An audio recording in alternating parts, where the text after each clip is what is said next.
I'm late. I'm late. Oh my god, I'm late. I'm sorry. Hi. Hello. Have a cat. How about if you have a cat? Would that help with me being late? And and also with me forgetting to turn the sound off on my phone. There we go. Hi. Hello. Hi Najwa and hello Leo. Welcome to the stream. You're gonna be in and out for a bit. You're at your mama's house. Hello, Leo Mama. I have a Jammy Dodgers, being a little bit of a ball of cat. I got distracted because there's stuff happening on Instagram, but whatever, it's fine. I don't need to deal with it right now. Minor drama. Minor drama that I don't need to care about at the moment.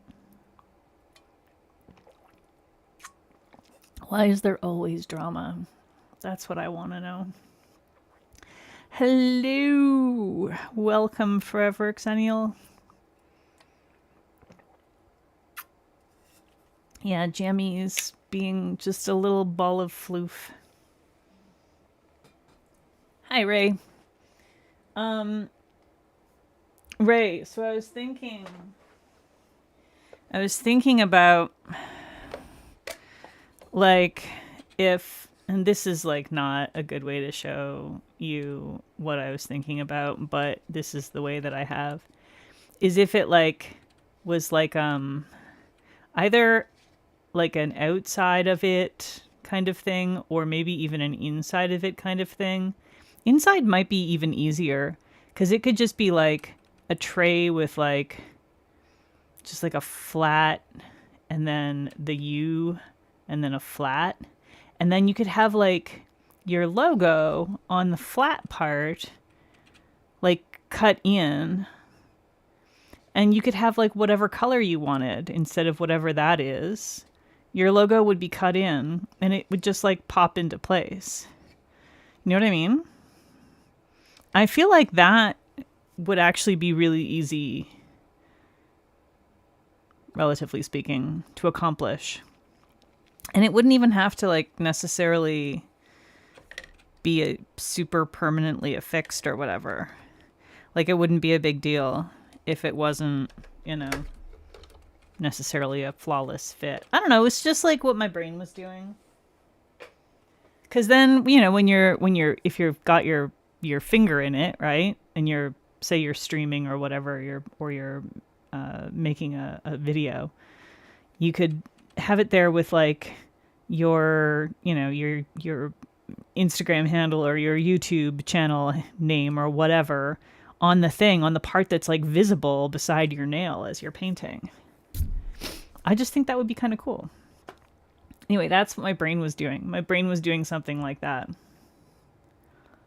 Yeah, you definitely would not be able to engrave the magnetic surface in any kind of a reasonable way. You can powder coat them, but the paint can be chipped. They're not, magnets are weird. They're a weird metal, or a range of weird metals, and you can't do all the things to them that you can do to other metals. And I don't even know that it's possible to, it's probably possible to laser engrave them with the industrial machines that are the super high powered industrial ones. But it's also possible that it would fuck up the magnet to do that. I don't know.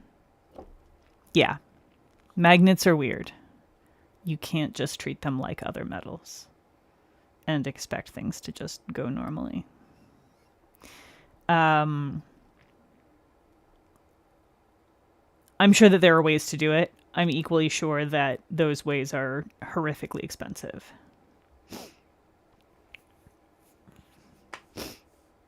I mean, you could laser engrave the powder coat, but you could also just like paint the logo on the powder coat, right? Like you could make that part of it. But it's just that's always going to be a chipping point, or a wear point. Yeah, you'd have to have the industrial, the super high power laser etchers. Like nobody's got that in their garage or their basement. It's at least not yet. Maybe in another 10 years people will have access to those in some kind of a reasonable way, but if we're still here, I'm sure it's possible. I'm just equally sure that it would cost way more than it'd be worth. But the sleeve thing, I feel like you could make a little sleeve and that would work and that would be cute. But yeah, all of this has me thinking that I need to have a logo again. I mean, a new logo. But I don't know what that will be. I'll think about it. Anyway, do y'all want to do some nails? Ray wants me to do the rainbow aura gradient with the Monarch magnetic rainbow. Easy peasy. We can absolutely do that. I have no issues with that, and I'm sure that it will come out well, and I'm happy to do that. One thing we need to figure out with that is what color I want for the base, for around the rainbow aura gradient. So thoughts about what color we should do for that part? Hey, Spooky Mouse. Welcome. We've been talking about 3D printing some shit, but green, really? Interesting. The other thing that while we're figuring out what color we want to do for the base of the magnetic aura, is that the whole point of doing a gradient stream was that I had mentioned that I figured out a way to slightly improve lazy gradients with some magnetics that I was working. I agree a dark color is going to be best. A super dark green would work, a very dark teal, a dark navy, anything like that, yeah. Dark red, any kind of super dark color. We could even go with black. But yeah, it definitely works best around something dark. And that will be especially true for the magnetics, since they have sort of that sort of weird way of making a grainy shadow wherever they are thinner and you're not getting a whole lot of the color. But yeah, so I had been talking about having figured out a way to improve on lazy gradients. And so someone, was it Leo? Can't remember. Somebody mentioned wanting to see a demo of that. And so I figured I can demo that and then also do the magnetic aura gradient. So the question is just going to be, do we want to demo that on my nails? And if so, will that just be like a demo it and then take it off kind of thing? Yeah, dark purple could be nice. It's true. This collection doesn't really have a dark purple. Let me show you what this collection has for colors. And these actually, I love this collection because they blend together super well. I know that just looks gray right now, but I assure you it's not. So that's like a really sort of like blue violet kind of color. And then this one is like a teal. And then we've got the proper green. The colors aren't showing up properly here yet, but it's because it's just the first coat and you're getting too much of the base. Yeah, purple, my favorite.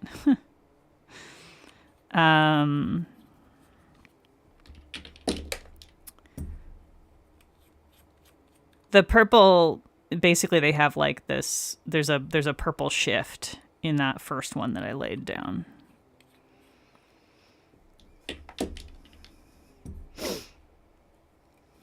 Your cat wants to fight you. Do everything on different fingers. I can do that. We can do like one finger that's the aura gradient. And then, you know, different things on the other fingers. That's an option. Or I can have like the thumb different from everything else. I'm just going to do a quick second coat so you can get a better idea of what the colors are like.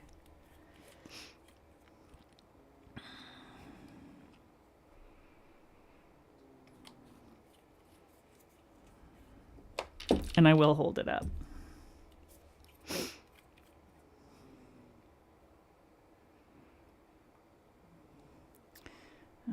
It's the green. Whoop.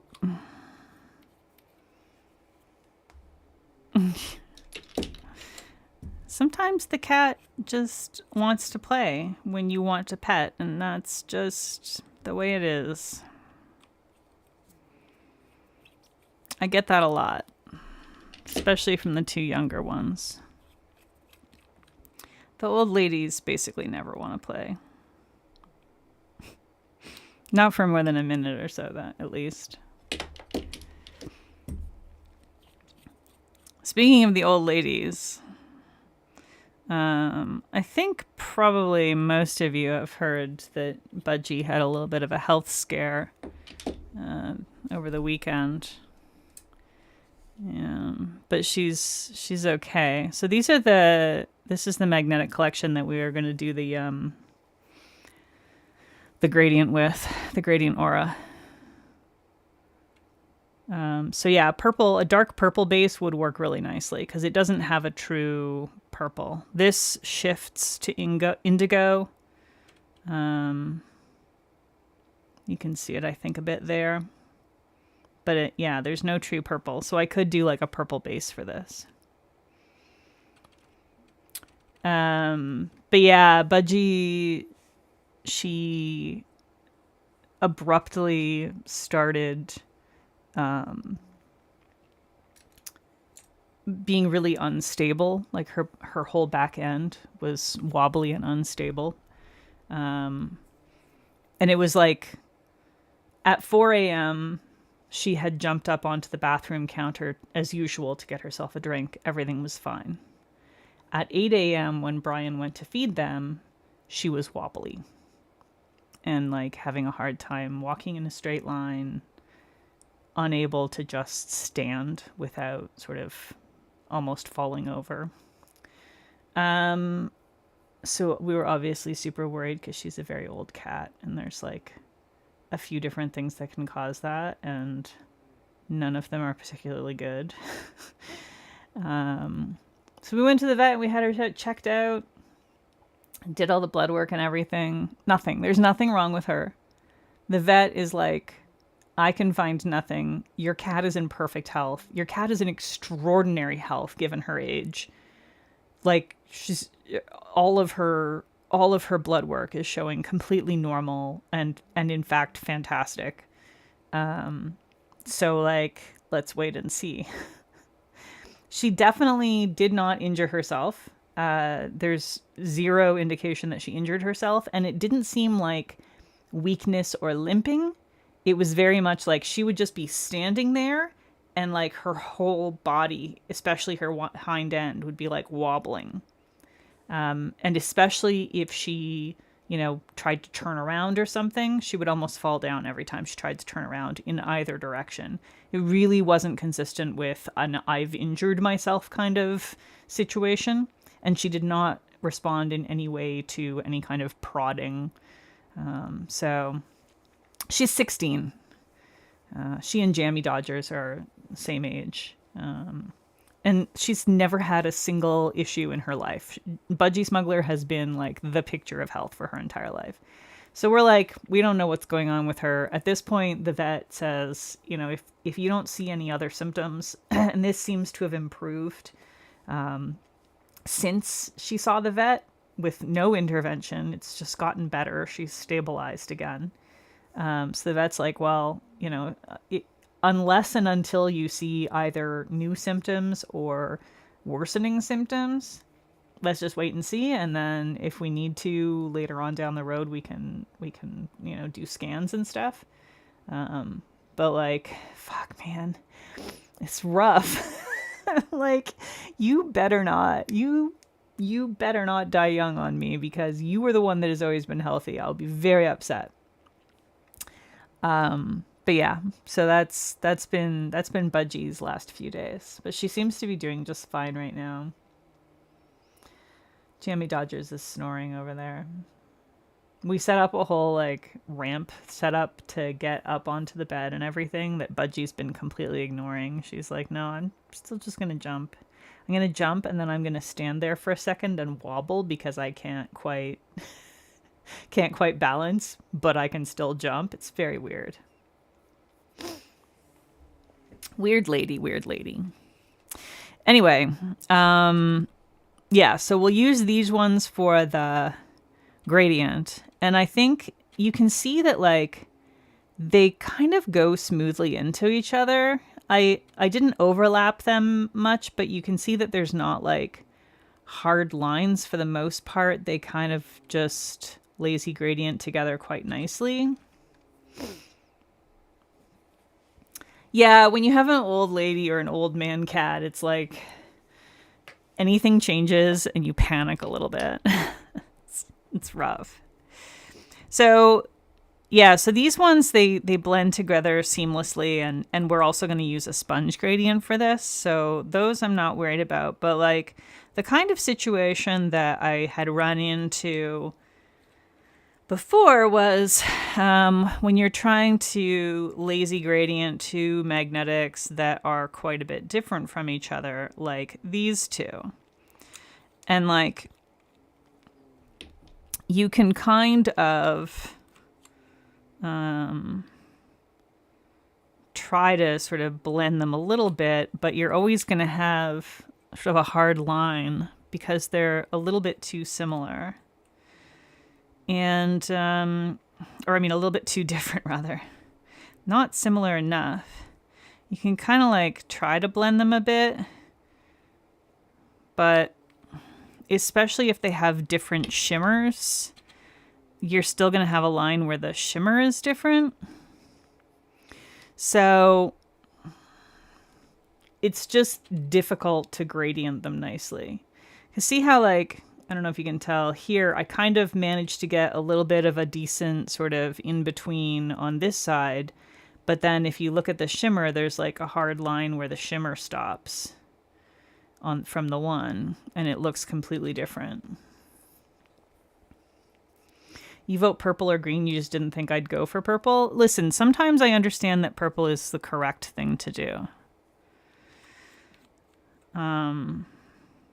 Just because I don't love purple or get excited about purple doesn't mean that purple isn't sometimes the correct thing to do.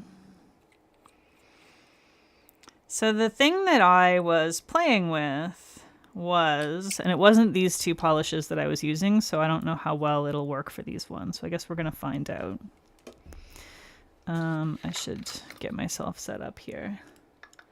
Yeah, exactly. The shimmers being different colors makes it harder to blend out nicely. But basically what I did was I took a drop of each color, put those together, and then took a bunch of thinner, like more than you would need, really. And then mix them together.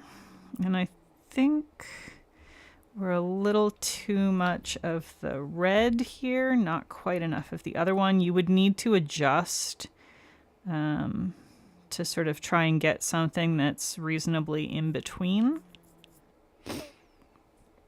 And you want it quite thinned out. So basically, what I did was I made a super thin mix, and I sort of put it down the middle, and then immediately went in with that like magnetic effect top coat stuff. This is my DIY version. And did that on the sides, the edges of that. And that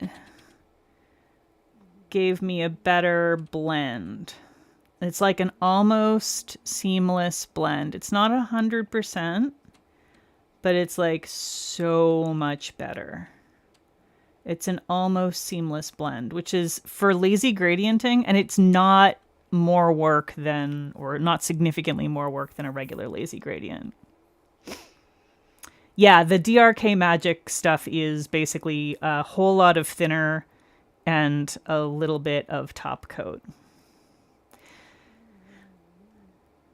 Do sponge gradients magnetize? They can and they will, with the super thinned out top coat trick, which is essentially what that DRK Magic Effect top coat is. The rainbow, yes, the rainbow is, I should say, I received that in PR from Monarch. Actually, all the polishes that I pulled for doing this are either PR from BCB or PR from Monarch, just because that's the Monarch Rainbow Collection is the one that Ray had specifically requested. I believe that is still for sale on their website, and I do have a code as well for them. But you do have to buy the entire magnetic set. You can't buy them individually, unfortunately. You have to go in for the full rainbow. But yeah, I have like a 10% off code.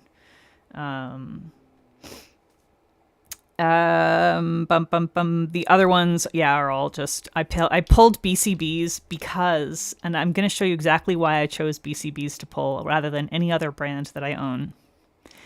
See how they have a stripe on the top? She makes it so easy. She makes it so easy to find the magnetics.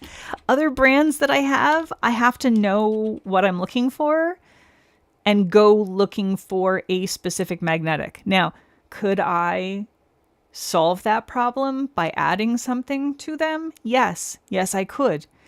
But I haven't, and these ones come with it already on there. So if I want a magnetic polish, the easiest possible thing I can do is walk over to that shelf and look for ones that have a little stripe on the top. And I know that those ones are going to be magnetic. So that's why when I do magnetic streams, you tend to see a lot of BCBs. She just makes it really easy for me to find them.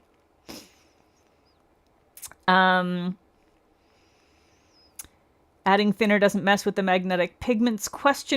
Polished millennial, no indeed. It can help them magnetize even easier.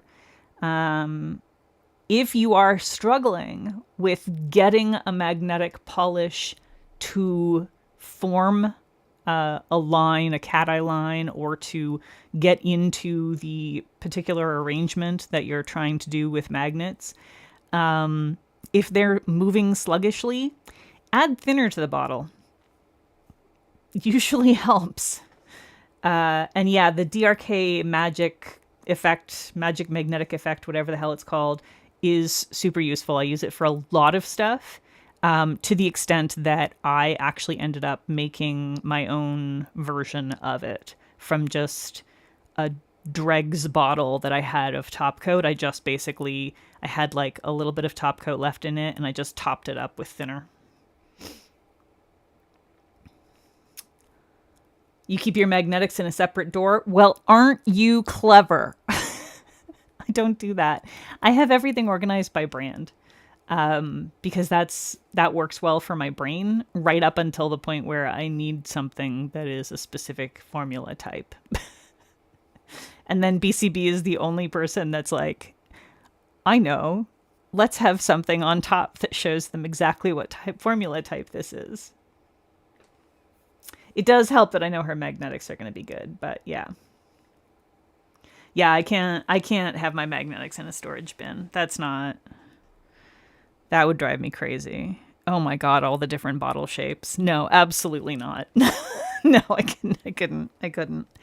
I do need to come up with some kind of a system though that allows me to more quickly identify certain kinds of formulas at a glance. In my drawers, I've been working on putting cabochons on them, which helps. But for my shelving, like all my Arcana lacquers are out on shelves here, and I have a bunch of them, and they have some great magnetics and some great other formulas, like some beautiful thermals and stuff. And I'm like, I don't even know how to begin going about trying to find them. So I need to come up with a system for those that is easy.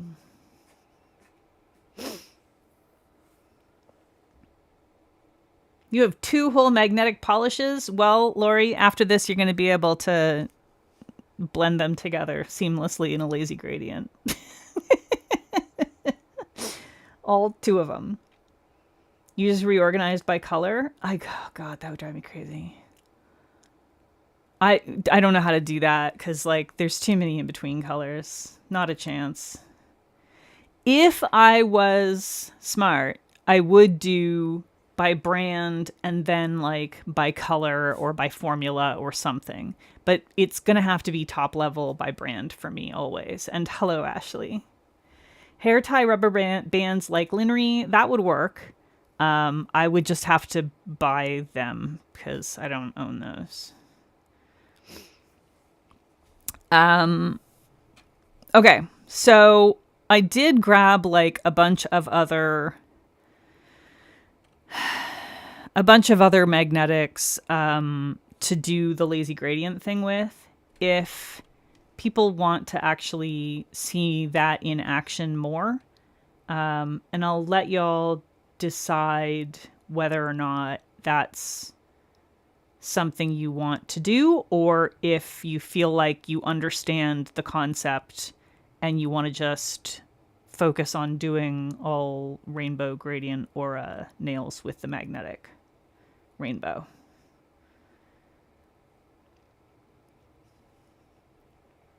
Yeah, having time to organize anything with the amount of polish I have it's impossible. I can't. And I don't have a job or a child, so like my brain cannot. I need a team to come over and organize my shit, and then I need someone to come over like once every few weeks and tidy up all the shit that I fucked up.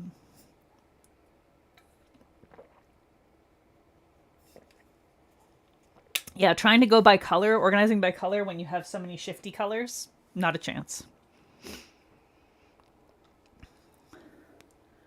Oh, blending a purple green with a clear topper with silver magnetic pigment would be interesting. That could be challenging.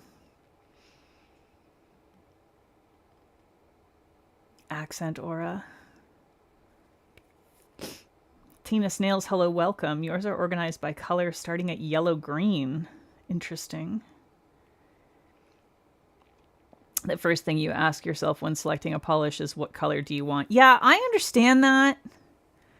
And I can't say that I don't think to myself, what color do I want? But I do just know mostly if I know that I want like a specific color, I have a pretty good idea of what polishes I have in that color range and which brands did them. Like it's kind of just all up here. None of the names are in my head, but the polishes are. And the bottle shape is. So I go by that. Yeah, you should definitely arrange to come with Kat and just hang out and organize all my shit. Ghislaine came and helped out a bit, but then the holidays happened and she hasn't been back. I need to have her over again. Hang on just a second. I have to blow my nose. You can have a cat while I do this.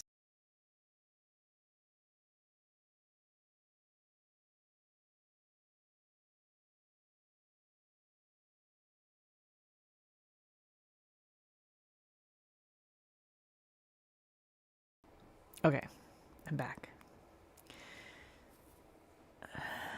You don't arrange by brand, but you do arrange by bottle shape. I have a funny thing happening in my drawers where like I have them arranged by brand, and the brands that I have just a few of, I'll have like here's a row of square bottles from one brand, and then beside that I have a different brand in the next row, and so it has to be a different shape or I'll think it's the same brand. So I'll have like squares and then rounds and then rectangulars and then different rounds and then squares again, because that's how my brain wants it to be. I don't know. It needs to be able to see that they're different brands per row for reasons, I guess.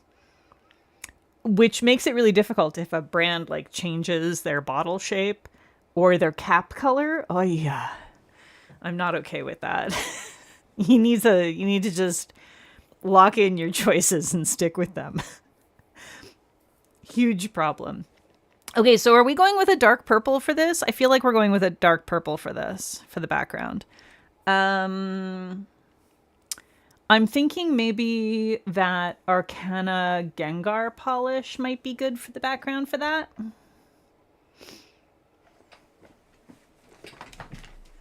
If I can find it.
I found it.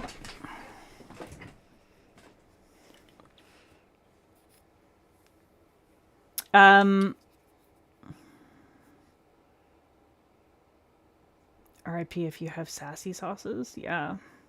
Yeah, I do have some sassy sauces, but I think they're all in the same bottle. They're all like newer though. You do by finish and then color. Oof. Yeah. Okay, the problem with that. So here's the problem I have with any kind of organization like that. What if you get a new one and it goes in a spot that isn't at the end?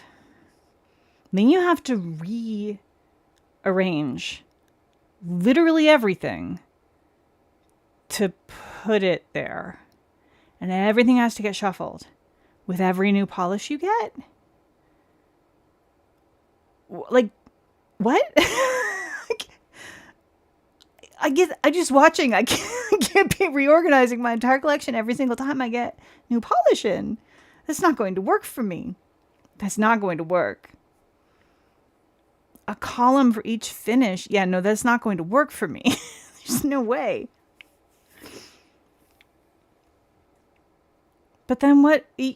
okay, you don't put them flush. Great, fine. Then I need to double my storage. I already have too much storage. I have too much. I have too many sets of drawers taking up space in my guest bedroom. Yeah, there's no way. Okay, so I actually grabbed two different ones. One, I grabbed Copper Frog, which is not purple, but kind of almost vibes purple, but I thought it might be nice. But here's the Gengar polish that was instantly what I thought of, and I think it might be the correct choice. Well, this is the thing. I think, Ashley, I think this is what it is that if you have 1,000+ bottles of polish that you're managing and you're getting regular PR, then from multiple brands, then having any kind of an organization system that requires you to rearrange on a regular basis is a problem. If it's like you have a smaller collection and you buy a polish once in a while, then it's fine. But I definitely couldn't. Always space at the end of the column. Oy. Yeah, no, I don't think that would work for my brain. Okay, I didn't see any objections to anybody about using Dream Eater for the base. I think it's the correct choice. It is a flaky, but I think because it's going to be applied as the base, and then it's going to just have portions of it covered, and it's not really going to come into play after that so much. I think it'll be fine.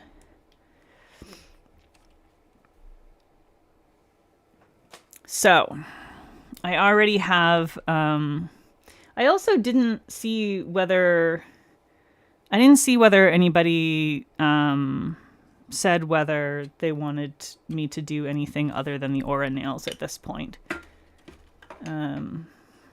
Because I had said that we have the option of doing all the nails with the rainbow gradient aura thing, or I could further demonstrate the lazy gradient, the magnetic lazy gradient tweak on actual nails. Nobody answered.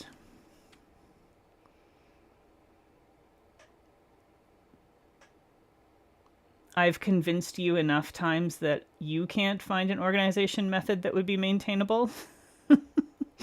Listen. Other people can maintain organization systems. I am special in the bad way. I can't do it. I can't do it. There's something about,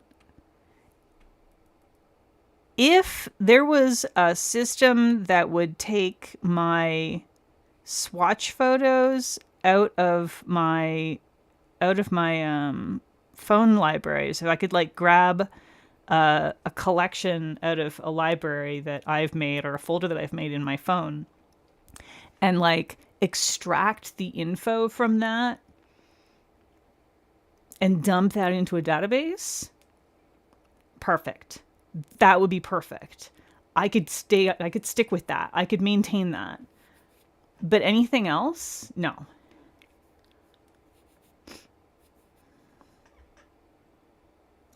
She needs to destash and would probably reorganize someone else's collection to avoid it. Yeah. The magnetic lazy gradient demo would make a good short. Maybe I should do that as like an accent nail. Or I could just do it a different time. Or I could try to do it on my other hand. Oh God. Do we feel like I can do anything on my other hand tonight? I don't know.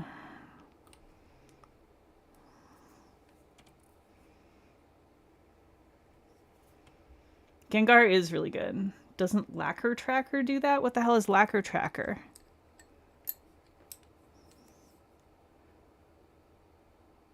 I've never heard of Lacquer Tracker.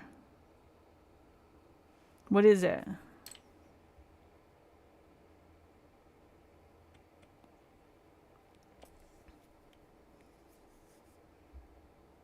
You're regretting not picking up Gengar? You'll regret it even more when it's fully opaque. Lazy gradient in different directions, on the other hand. In different directions? Jesus. Ray, what are you trying to do to me, girl? Ask me to do complicated shit on my other hand.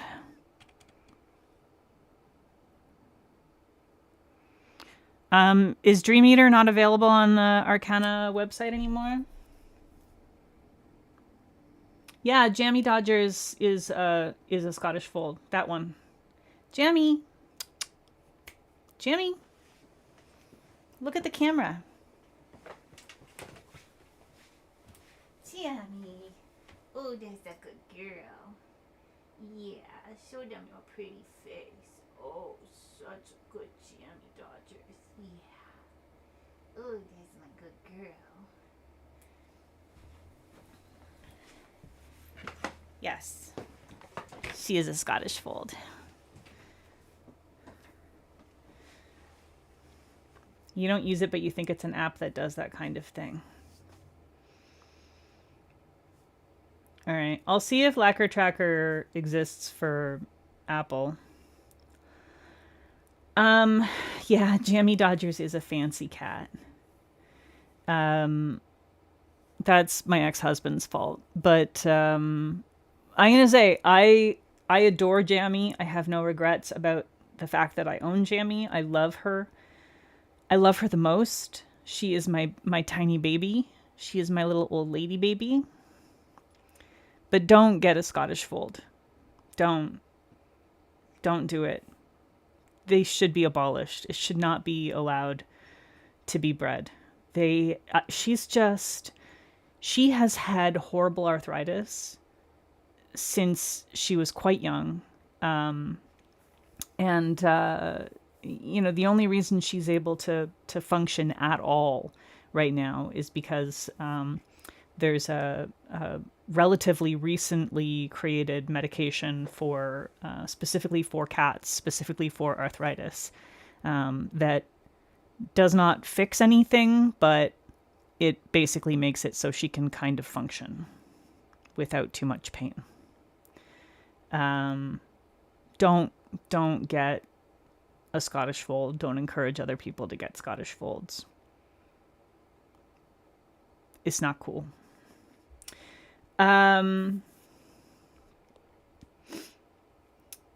Your dog got stuck to something outside?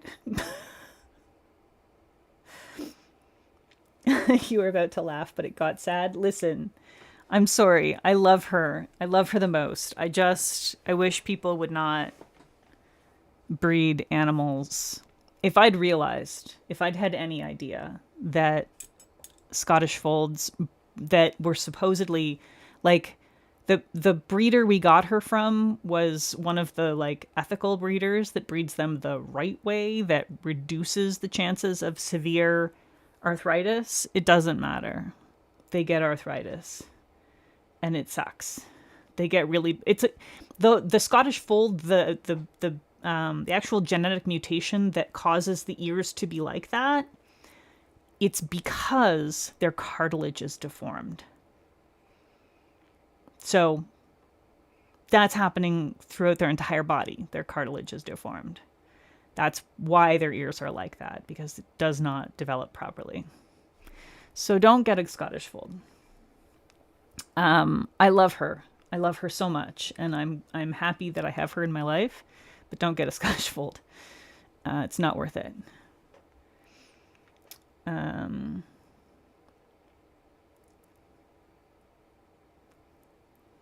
Yeah, there's lots of spreadsheets and databases that exist.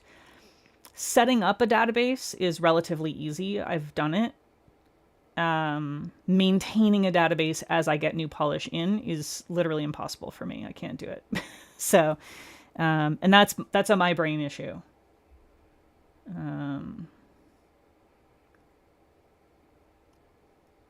You use a chain because he leaps like 6 feet up. Wait, what? Who are we talking about?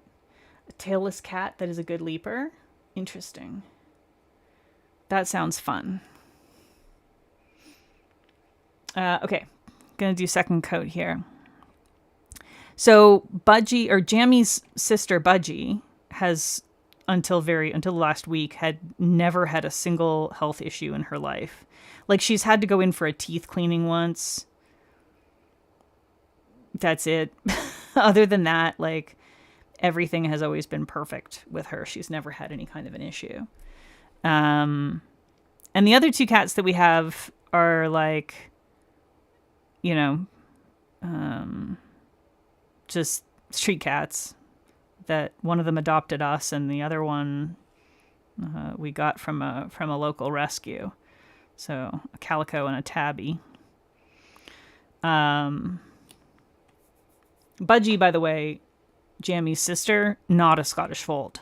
Even though they are siblings, the fold gene does not go to all of the kittens. So she did not get it.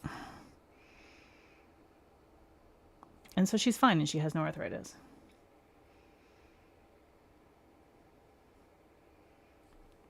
Well, I know exactly what would make it work for me.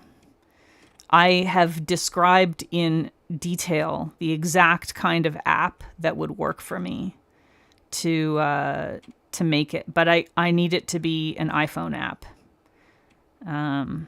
or an app that runs smoothly on iPhone. But I know exactly what would work for me and what would allow me to maintain an up-to-date database of the polish that I get in. I don't have the coding skill to do it, and I'm not learning that. I have no interest in learning how to make iPhone apps. Oh, your dog is on a chain. Okay, I understand. I thought you were talking about the cat, because you had said something about having a cat that jumps. I thought maybe I misread something else. I don't know. Your dog gets wrapped around bushes and trees. Yeah. Yeah, I don't think that I mean, obviously having someone else enter it for me would be optimal. But it just has to be a seamless part of me, of my existing process for taking photos. And then it would be fine. Because I have a system on my phone that works really, really well for me and my brain. And it's just that I need it to dump into a database, and there's no extant way to do that. I have a fake nail on this nail because this broke. I guess yesterday, and the fake nails are always so thick. I have to like paint the edge a little bit, or it looks weird. All right, I think 2 coats is probably okay. I can still see a little bit of, maybe I want to do a third. Well, I guess I'm going to have a little bit of a third coat when I do the sponge for the white. So I think that'll be fine. Yeah, I've tried Airtable, I've tried Notion. Those do not work for me because I have to manually input. It's not ever going to work for me. Anything that I have to manually input is never going to work for me.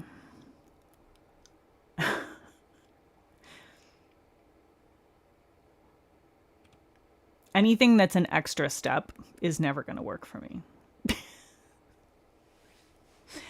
I used to deal with databases for work. I used to spend hours and hours and hours and hours and hours and hours and hours inputting data. That's fine if I'm being paid for it. If it's my actual job and I'm being paid for it, no problem. I'll input all the data manually. Yeah, I've seen people who enter polishes when they order them. That seems like a nice way to do it. I mean, a human assistant would obviously be optimal, but no, the technology exists.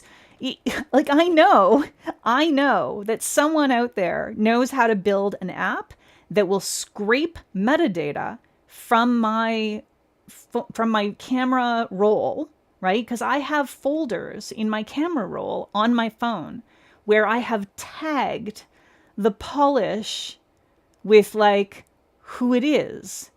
And the camera roll can read the words in the picture as well as the metadata, the tags that I have added to it. There is no reason this can't be automated. None whatsoever. It should be easy to do. That's what I need. I need something that's just going to let me go, okay, this folder here, scrape this folder, dump it into the database, and then like let me, glance through it and make sure it didn't fuck anything up. Done. Those are entered now. Yeah, I think you're right. When Didymus, that 2 coats is going to be fine for the base because I'm going to be adding, because I'm going to the next step for the rainbow gradient is to do a sponge gradient with the white and the exterior color. Yeah, see, Ray, it's like it's a thing that can be done. Like I know you can scrape this kind of metadata.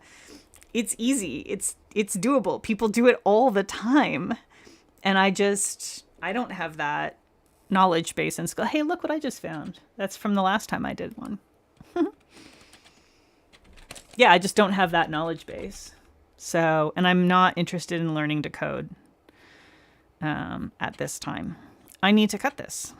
Oh, you know what I discovered recently? It's easier to cut the sponge cleanly if the sponge is moistened. And also, since we know that moistening the sponge helps with the actual gradient anyway, let me give you a cat while I go moisten my sponge. And hello, Sassy.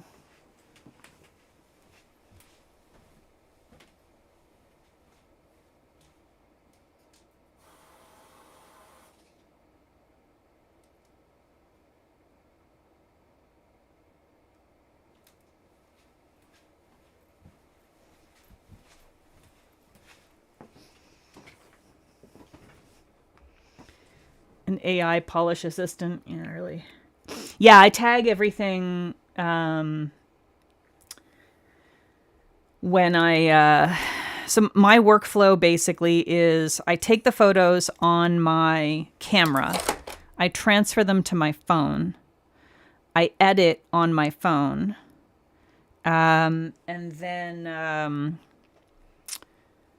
then after I've edited, I shuffle them into folders. So I'll have like, for instance, right now I have Arcana February PPU as a folder, and everything in that folder, once I have like finished editing and sent it to them and everything, the next step is I go through and I tag the photos in that. Arcana, paid, PR, whether it's a magnetic or whatever, that it's PPU, all this information, I tag the batch. And then if it's part of a collection, I'll tag with the collection name. I don't tag the name of the polish, which is something that I probably should start doing. But like, even if it doesn't get me the name of the polish, the tags will at least get me like a huge amount of the way toward database organization. And so, yeah, I feel like I would be willing to add tagging the name of the polish if it got me the rest of the way there, without having to start manually creating a database and adding things to it individually.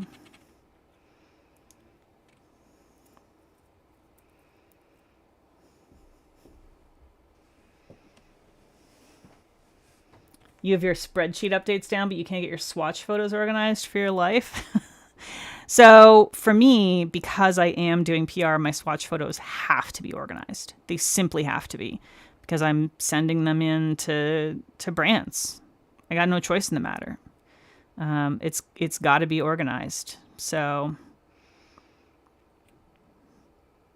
and especially like I'm doing enough now that if a brand happens to have like a collection on a given month, in addition to like the PPU and HHC and PGB and all those other boxes,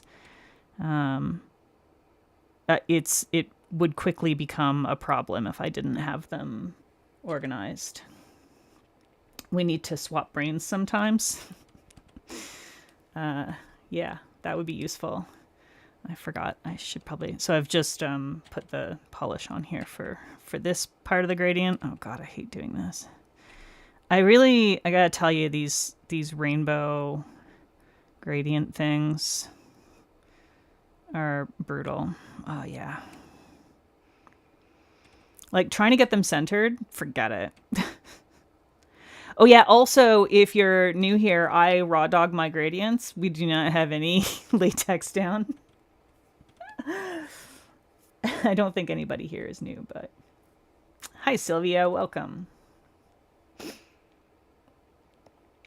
Gidge, you wish you were good at taking pictures. That is a skill you can learn if you have and are willing to dedicate time to learning. It's actually for me a hobby that predates nail polish. I don't own a camera because I bought one for nail polish photos. I own a camera because I wanted to take cool pictures of bugs. I forgot to put the white on. That was very silly of me. Yeah, I wanted to take pictures of bugs, and so I got myself a fancy camera for that. And I was taking product photos and stuff for back when I used to do pottery. I would do product photos all the time. So yeah, I've been into photography for a lot longer than I've been into nails, but it's definitely the kind of skill that anybody can pick up and learn. Even if you do not have a proper camera, you can learn a lot with the manual camera apps on phones and stuff. Because the theory is the same, right? Those manual apps have the same kinds of settings as your DSLRs and whatnot. You can do a lot of the same stuff and sort of get to understand what the various different settings do with a manual camera app on any phone. And then, if you ever get a chance to maybe buy like a nice used camera, that can be a nice upgrade to sort of take yourself to the next level, if that's something you're interested in. I wanted just a little bit more for a couple of those, but I think we're good. I think we're good to go to the next part.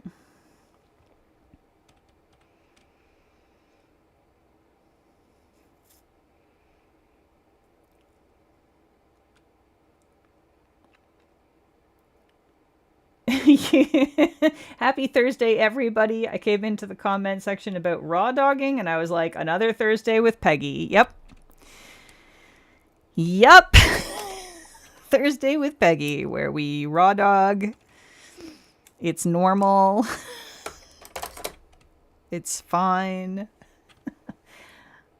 Your photos have gotten better though. That's awesome, Gidge.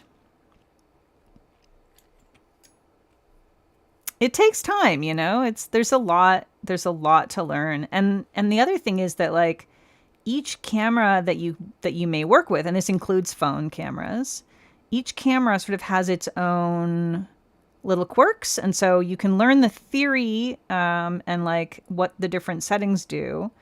And that is universal, but the specifics about, how Like you can't take necessarily the exact same settings that you successfully used on one camera and use it on a different camera and get the same results, right?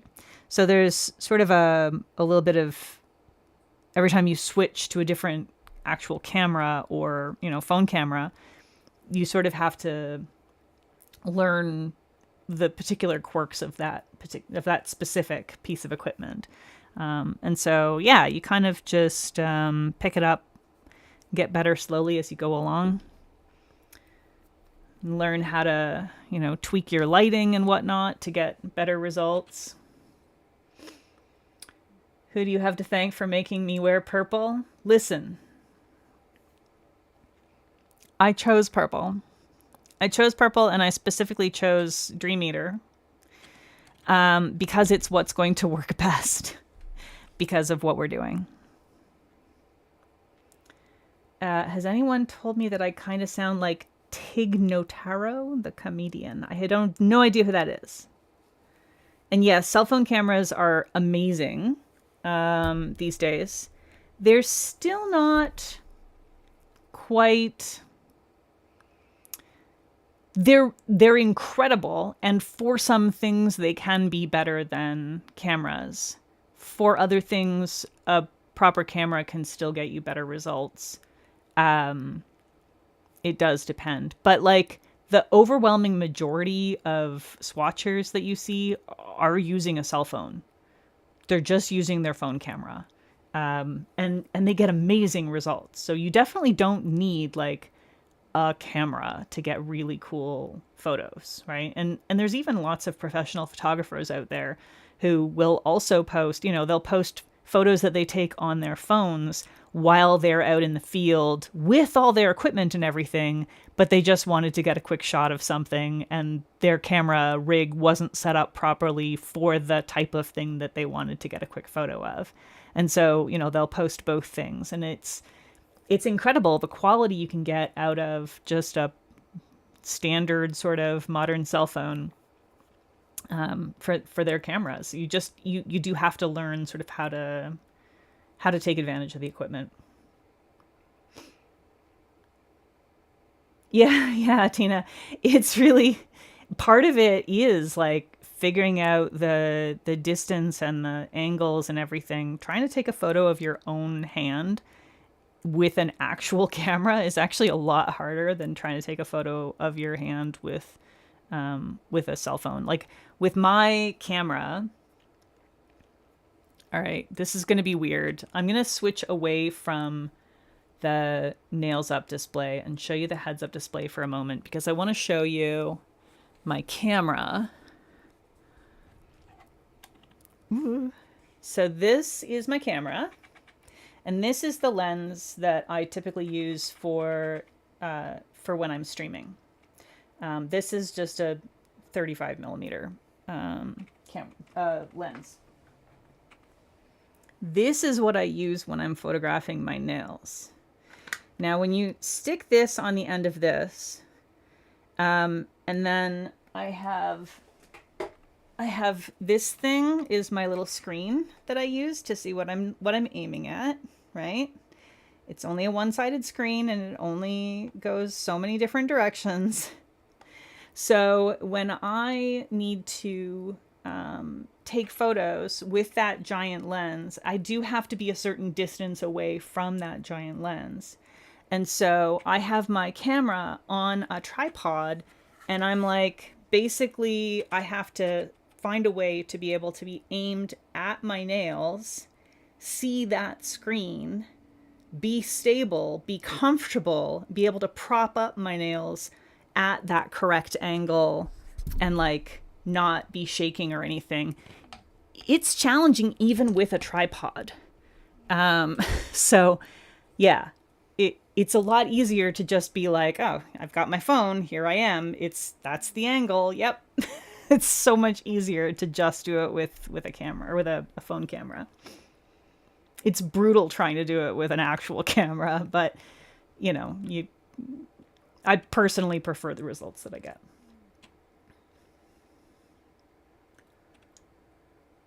Okay.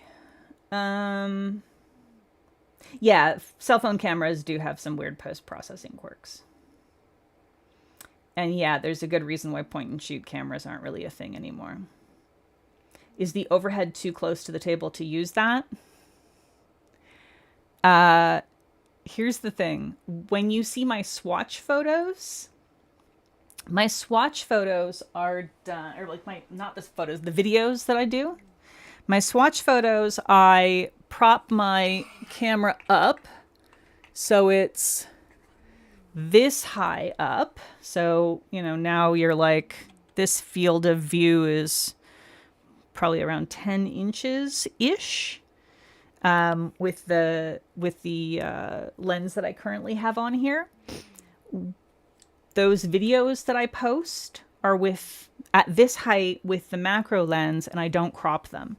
So the field of view shrinks to about this with that macro lens at this distance.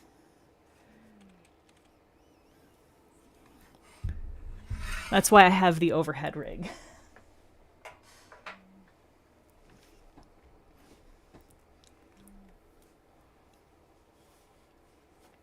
But yeah, I have to like raise the overhead rig up a bit, basically. Okay, bum bum bum bum. Let's do some magnetic stuff. Small, yes. Yeah, it really narrows your field of view a lot. And I also have to have the lighting crazy because the macro lens the macro lens demands a lot of light. Like it has to be flooded with light. Okay. So this is 6 colors. This is too many colors. Just FYI, it's too many colors. We're gonna lose some of these, but it's fine. It's fine if we don't get to see every single color on every single nail. Okay. So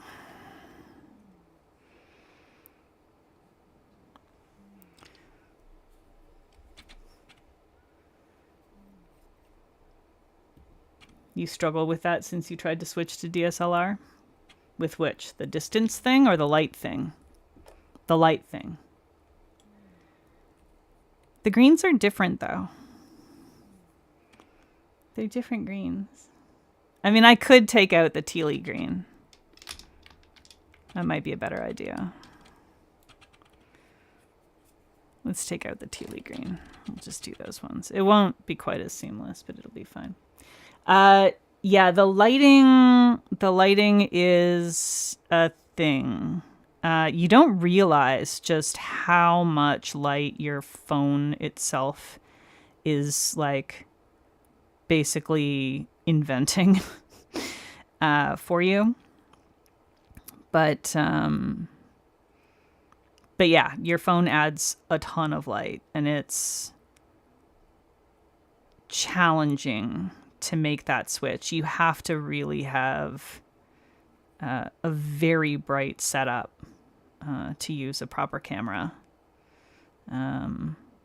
Or, natural light obviously will also, if you're like out in the full sun, then it's relatively easy. Okay, do the blue and the green and the yellow.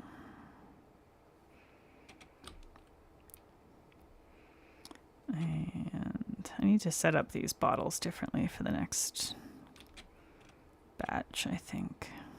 I think it's not great having them up there. Okay, so we'll do it this way. Oh boy, I was totally in the wrong spot. I was totally in the wrong spot for that. We're gonna have to do this nail again, but that's okay. It's fine. It's fine. Let me see if I put these down here instead if this is better. I don't know if that's going to be better or not. Actually, it may be better to put them off to the side. You tried to do this with crumbs on your non-dominant hand and it was so hard? Yeah. Yeah. Yeah. I can definitely. Non-dominant hand immediately. Oh my god, so much harder. Ridiculously so much harder. Okay. There's the blue. Yes, that is the plan, Sassy. We're sponging on the magnetic color, and then we are going to add the DRK magic effect top coat, and then we are going to magnetize. But first we need to get enough of this stuff on here. And we need to try and get it actually over the white part this time.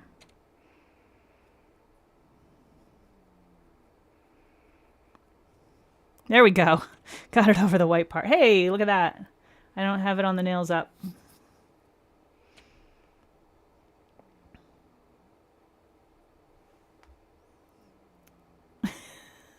Listen, I'm sorry. I'm sorry. Shut up. You know, I can't be expected to look at what I'm doing down here and also see what's happening up there, okay? You should just be happy that I didn't try to move the freaking camera around while it was on the nails up display, because that would have made everybody barf. Yes. One of the things that makes doing this a lot easier, that is a best practice that I am not doing, is that you can just use fewer colors. Like literally, if you just used, if I doing this just used blue, yellow, and red, the other colors, the in-between colors, would basically take care of themselves. I'm not doing that because I don't like to make my life easier, but also because the request that I got was to use the magnetic, the full rainbow set. And so, you know, if somebody asks me to use the rainbow set to make rainbow nails, I'm going to use the rainbow set. It feels like cheating to not use the whole set. You know what I mean? But also, I just really like to make my life difficult. Make sure I do this at the correct end. Hi, Maymay. You are freed from your shackles, but it's cold AF. I have a feeling it's not that cold.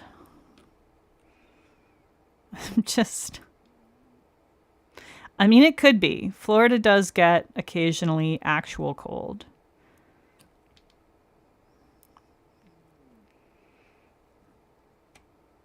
But it's pretty rare.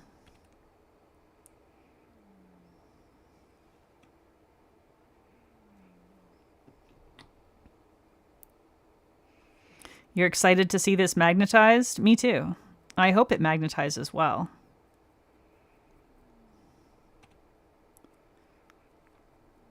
We're going to need a few coats.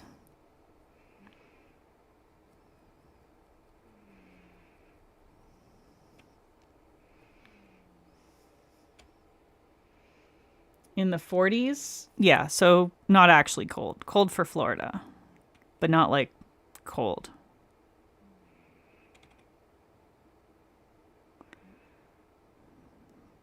Like I'm still not getting out my coat for that.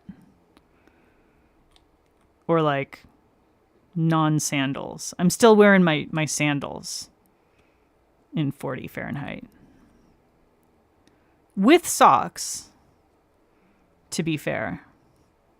But I also wear my sandals with socks all summer long. So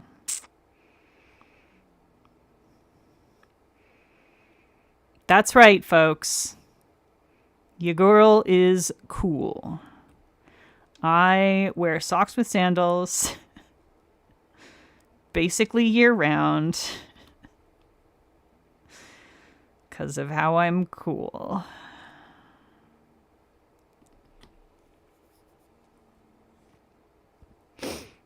All right, back here, try and actually line it up properly this time. That was better.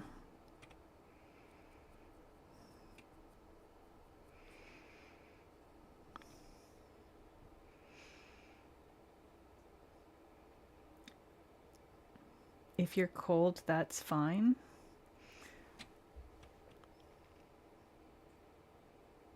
But it's not cold. I'm not cold.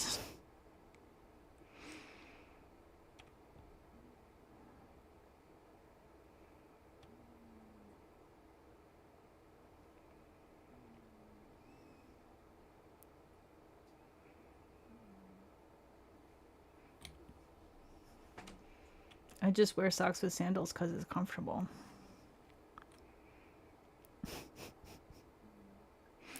I don't like to have sweaty feet, and my feet get sweaty on the shoes. And then they're just sort of moist and sticky feeling in my shoes if I don't have socks on. So I wear thin socks in my sandals. I'm not talking flip-flops, to be fair. I'm wearing Keen sandals, so it would be weird to wear socks with flip-flops. That sounds horrible.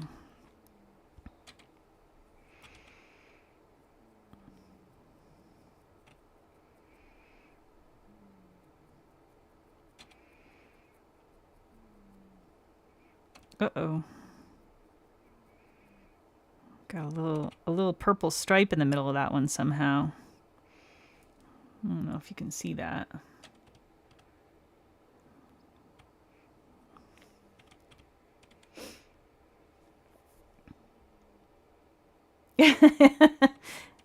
It's true. You do have to remember that I'm Canadian. I'm gonna cut this down and because it's starting to get a little tacky around the edges. So I'm gonna cut this down and give myself a fresh surface to work with.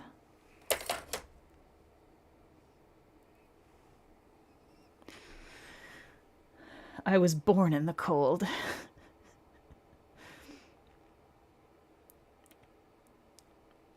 The cuddle cat is running away from you because your hands are freezing? That's terrible. That's terrible, Mei.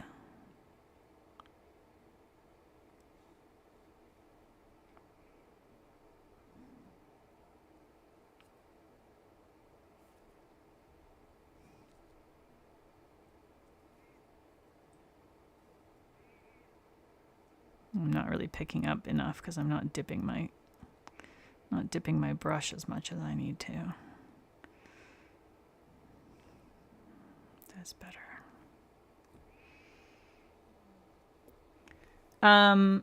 We still have lots to go, bow and arrows. We have covered a fair bit of ground, but we do still have a fair bit of work to do here. So I think you're good. I don't feel like you're late, or at least not too late. We did do some lazy gradient work that was requested by somebody on my Discord, which I once again forgot to add the Discord link to the the description for this video. I need to start remembering to do that. Someone's got to remind me to start doing that because I can't just keep adding it as a comment afterward because it's just too silly. It's too silly. I think I just heard Jammy Dodgers snorkeling. We need to take a slight Jammy Dodgers break. This my little old lady. What a good girl.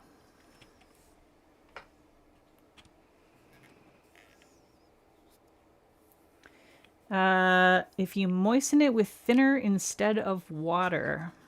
I don't know. I don't know if the sponge would like being moistened with thinner.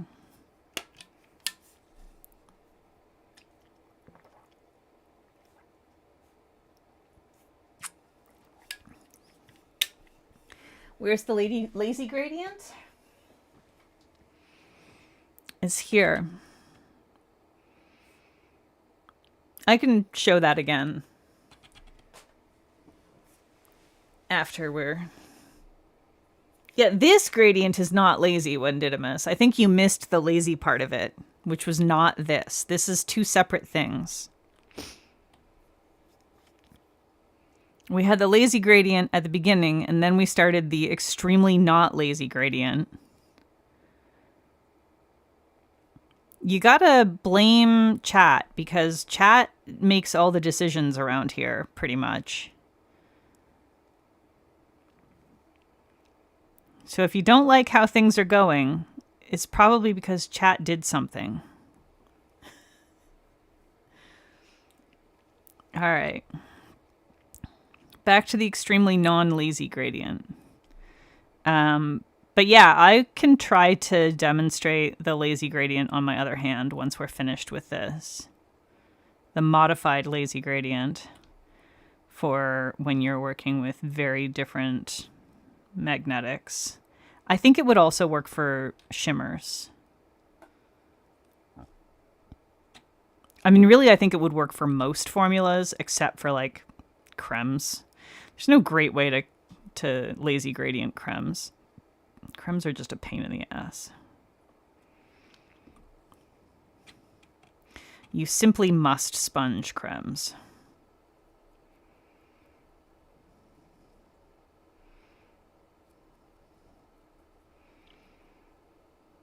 I feel like we're pretty close to done. There's a couple of nails that still want a little bit more. I just want to make sure I have really good coverage here before I magnetize. Moisten it with milk, see what happens.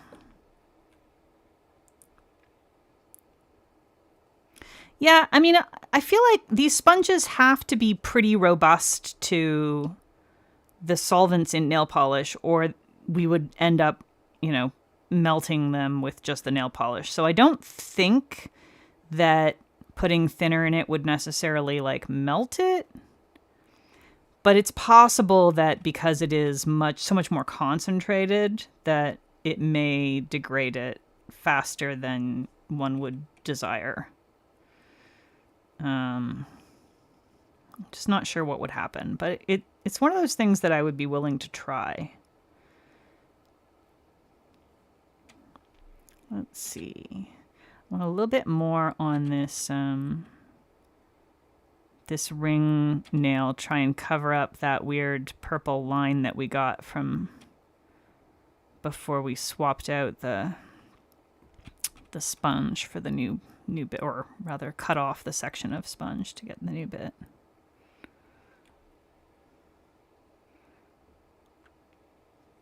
Listen, Linry told me that I'm supposed to blame chat, okay? So if you don't like being blamed, blame Linry. That's what I was told. I'm just doing what I was told. And Linry is an elegant lady, so it's not like I can just ignore her instructions.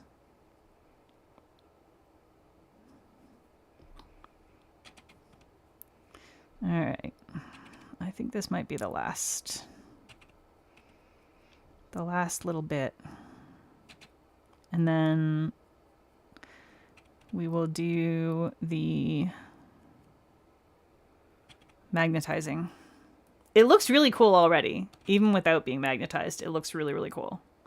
So I think we can do no wrong at this point. Yeah, I think that's what I'm gonna do, Leo. I'm gonna try that out. With a little piece of sponge here.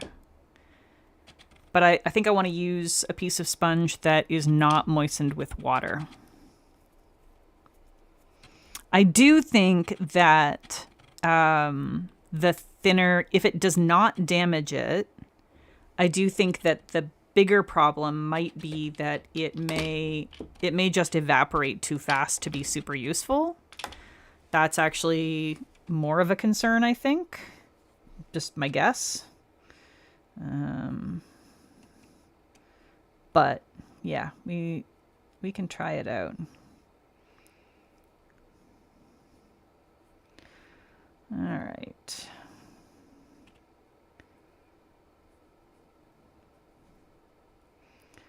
Try and clean this up without screwing up my gradient.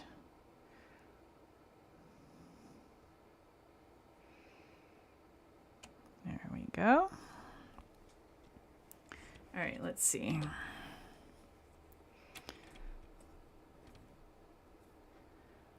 Because the one that I moistened with water is still very moist.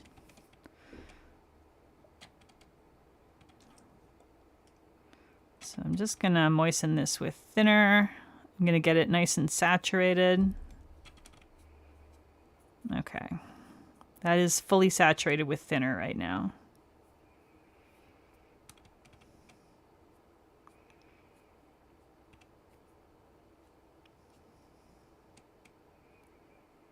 It does not seem to be damaging the sponge at all. So the question is just going to be, is it going to dry too fast to be useful?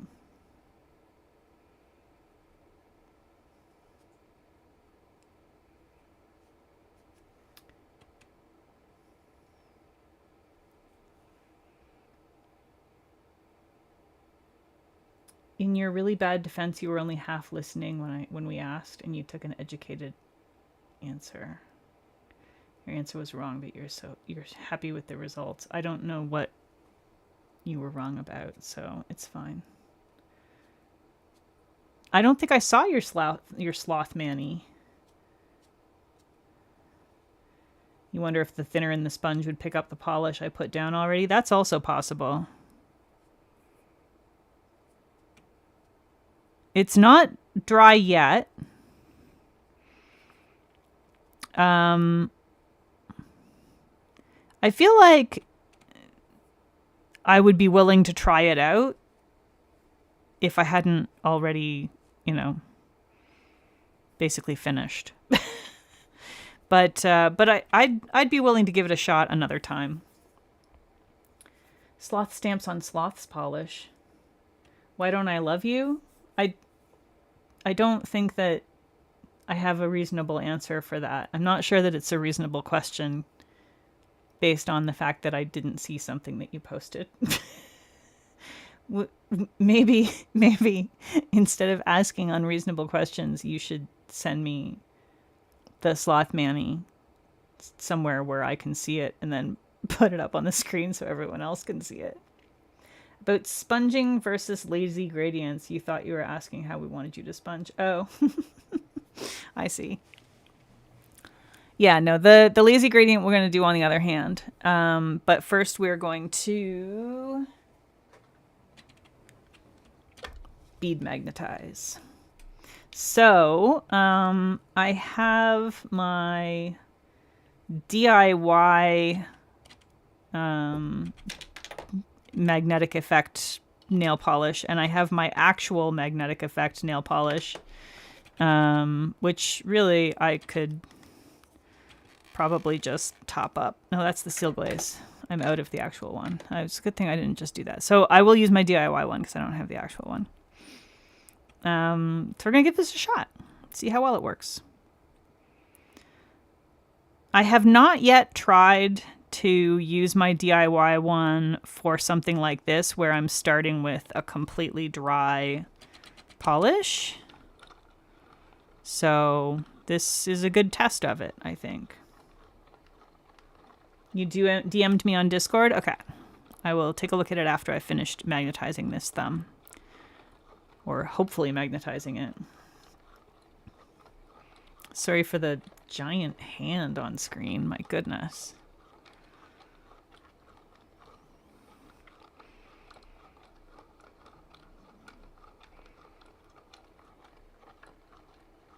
You have done the seal glaze instead of magnetic by accident and you are so sad. Yeah, there would be, in fact, no returning from that. That would be bad. That would be very, very bad indeed.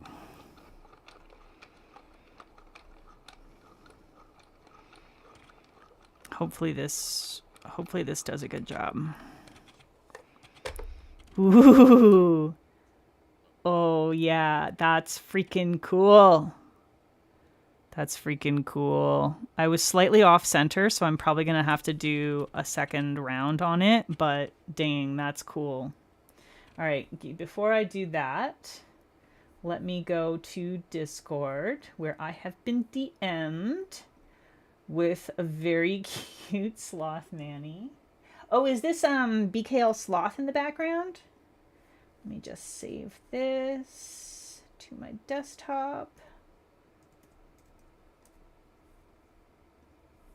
It looks like BKL Sloth is the background.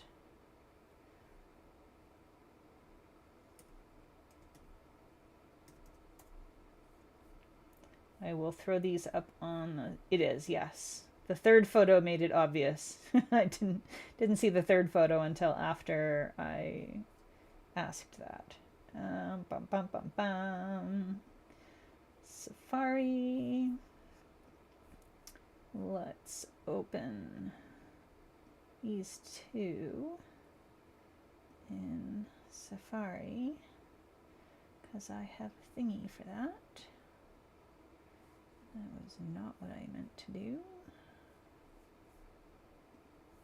I think I just accidentally made one of these photos the background image for my Safari homepage. Which, you know, I guess that's just how it is now. Okay, we got that. And then bring up OBS and application capture Safari. Okay. Okay. Hello. Why aren't you doing the thing?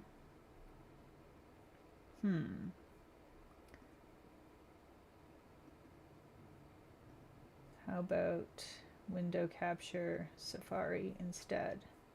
There we go. I don't know why it decided not to like the application capture version of this, but yeah, so that's one hand. Very, very cute. I really like the heart, the sloth that's holding up the heart. And then this is the other hand. This is like really cute. I like this. I like sloth on sloth. Sloth on sloth is good.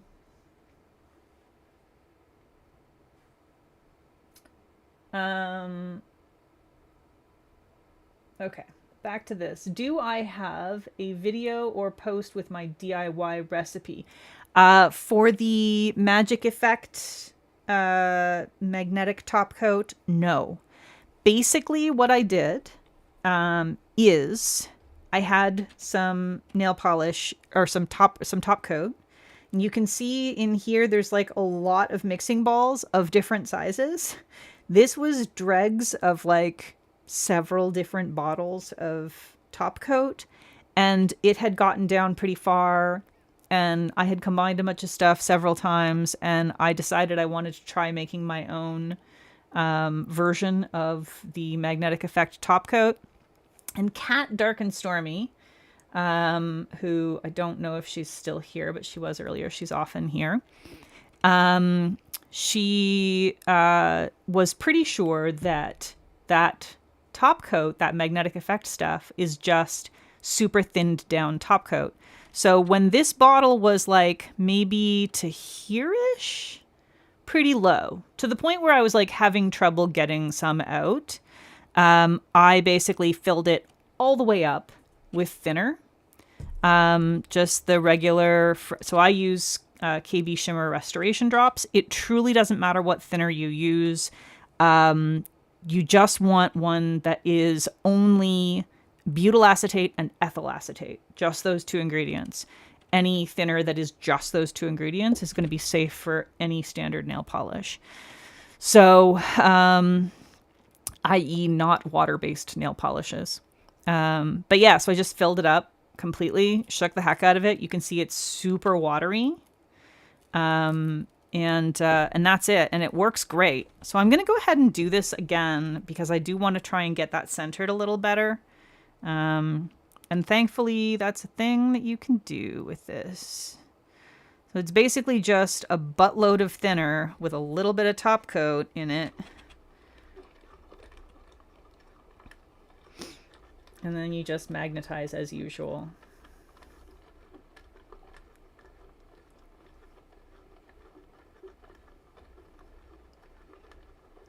Sloth on. If I say, the problem is sloth on sloth makes it sound like it's sloth on sloth action, which is like probably really sexy if you're a sloth. Yeah, bow and arrows and anybody else, anytime I mention a DIY anything that I do, because I do a lot of DIY formulas at this point. Not a lot, but I have several of my staples that I do DIY. If you're ever not, if you just want to know, I'm happy to tell people none of them are complicated.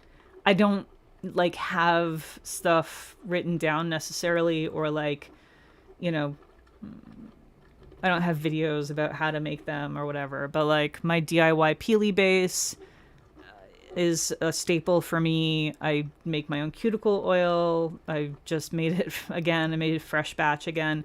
And these are, I don't have them written down because they're recipes that I've just collected from the nail art community. These are things that people have been doing for some time. And I mean, the magnetic effect top coat is a newer one, but I wasn't the one that figured it out, you know? So, yeah, I'm very happy to share, but I don't have videos or anything of them. Toluene does not eat glitters. I do know that some people find that using toluene with magnetic polishes can make the magnetic effect dissipate over time, over like the, you know, first few hours that you're wearing it. You'll get a nice clean line and then it'll just sort of dissipate. That seems to be more of a thing for people who use toluene based stuff, which I think has to do with combination of a thick magnetic polish layer and a very fast drying top coat. So I don't know how much of an issue that would be with this.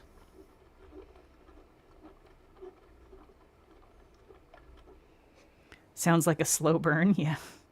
Okay, that's a little better. A little better centered now. This is really cute. It works out very well. Oh, I just totally freaking... Okay. Yes. Look at it. I like it. I like it. Okay. Let's do the next finger. And now I can have it more in a more reasonable location.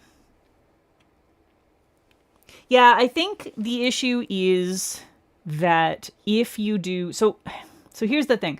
The common advice with magnetic polishes that everyone says is do the last coat extra thick.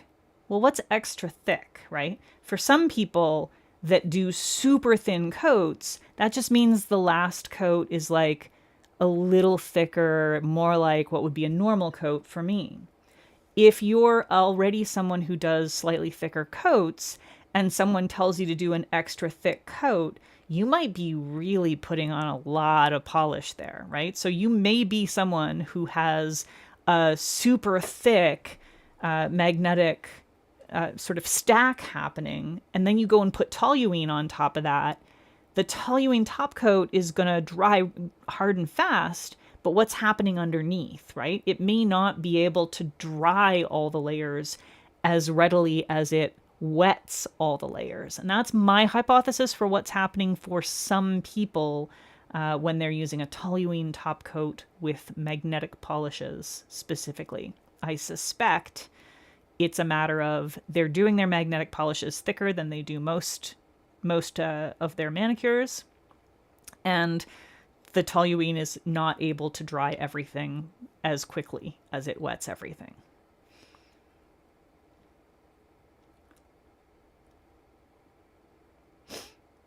Yeah. Ray has just basically written what I was just saying. The top coat is dry, but the bottom is wet because it re-wets the polish more, but it dries faster. That's my hypothesis. Because not everyone who uses toluene top coats have that issue with magnetics, but for a lot of people who have that issue with magnetics that are using toluene top coats, if they switch, they stop having that issue.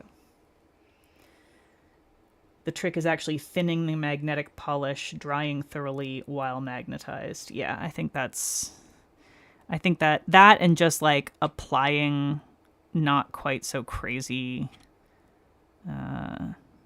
not quite so crazy thicknesses, I think is part of it. Like I am a fairly thick applier of nail polish. I know this. It's not crazy thick, but like if you compare me to some other people, you know, some people are doing super thin layers and I go, how the hell do you even cover your whole nail with so little nail polish? You know, Ray, for instance, I think I probably use twice as much nail polish as Ray does on a manicure with the same number of coats. So, you know, if I were to do an extra thick coat for the last coat of my magnetic polish, that could be a problem with a super quick drying top coat. Ray says she can't do thick coats because she always smushes it because she has zero patience. Yeah, that's a problem. I also have very little patience. But if I smush it, then oh well, I smushed it. It's fine. Let's just do it again.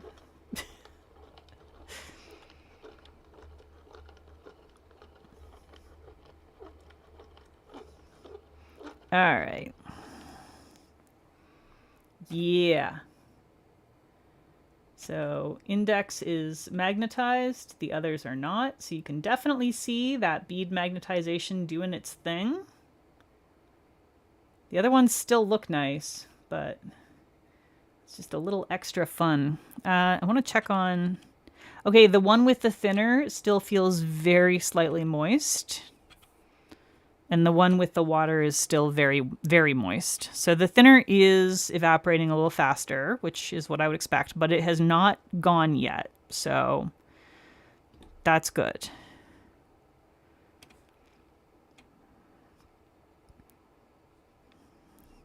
When I'm applying the super thinned out stuff here, the DIY magnetic magic crap, I am putting on sort of a lot of it. It's hard to tell because you can't really see it because it's so thin and it's basically invisible.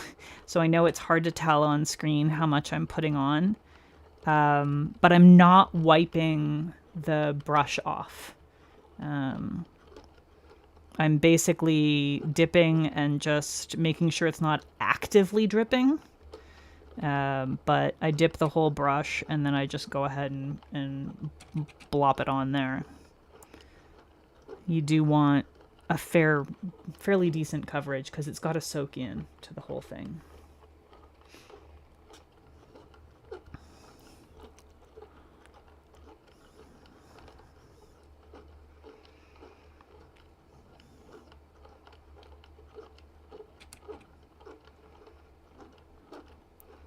All right.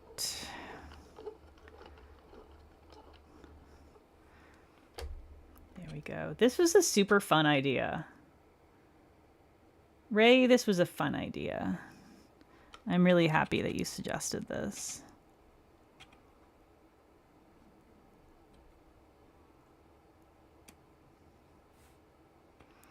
I hear a jammy snorkel.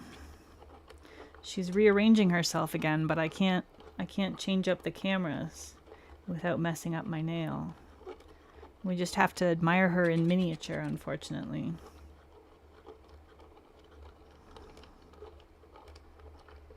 Yeah, the line between not enough and dripping is very thin. That is extremely true. Tammy Dodgers. Such an old lady. Oh, it's so hard to get back into a comfy position.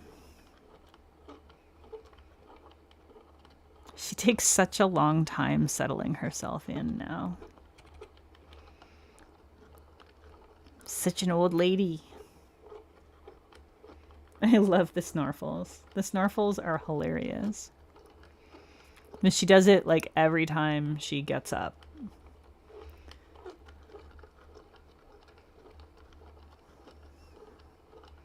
She falls asleep for a while. She wakes up. She snorfels a bunch.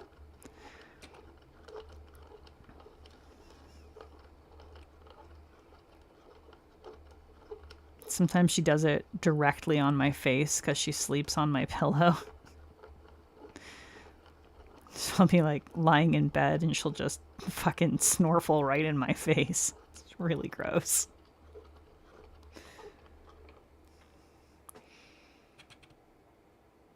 Yes, one of her nicknames is Little Jammy Crosspaws because she likes to cross her paws. This is a little Jammy Crosspaws. Of course, when she crosses her paws like that, when she does it like at the wrist, it's really cute and prim and proper. But when she does it the way she's doing it now, she sort of tends to end up with a little bit of a walrus-like look. Especially from the side. If you see her from the side, she just looks like she has walrus flippers. When she's loafing and has her paws crossed like that. It's very funny.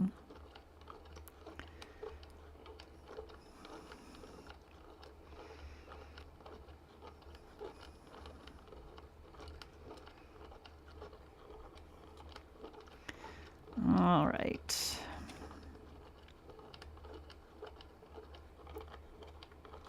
It is. It's very much like Flippers. She's just a little walrus.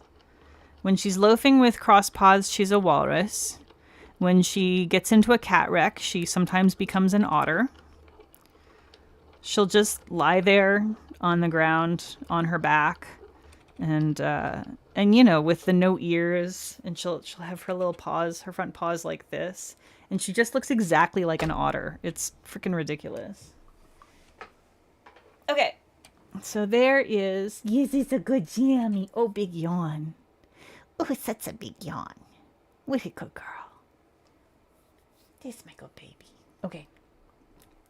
So we have super cute beaded magnetized rainbow gradient aura. This is too many words to describe this mini, but it is freaking cool and I like it a lot.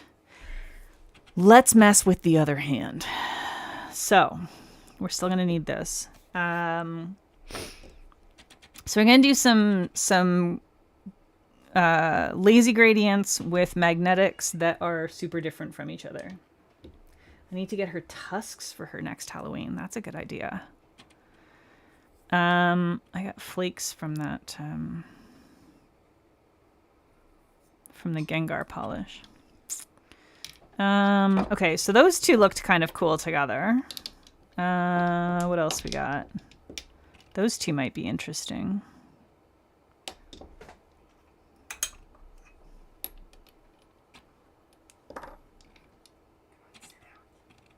Oh, they have a similar... You're letting Cinna out? I don't know. He came in and whispered something, but I think he was saying he's going to let Cinna out. I think they have, like, a similar shimmer maybe happening, or is that just the magnetic pigment? I think these might... Are these identical except one of them has a green magnetic pigment attached? Maybe. Maybe this one's just got more charcoal in the bottom, too. interesting. They have a similar color happening, but it's not identical in the same. It's not happening in the same way or coming from the same place. This guy. I feel like maybe this and this. Those could be interesting, lazy gradiented together. I kind of like that. Let's try that. And then, okay, that's the other one that's not magnetic. Yanelli, hello, welcome. She makes you miss your old kitty. I'm sorry. Yanelli, we did a really cool rainbow aura gradient, but also magnetic on this hand. Ikemo is super cool.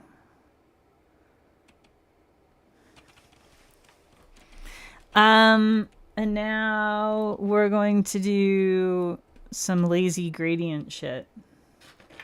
But we're going to make it a little bit extra magic, I hope.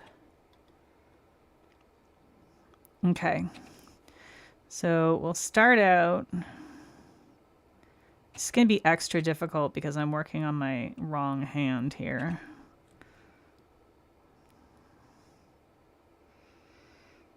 Start out like this.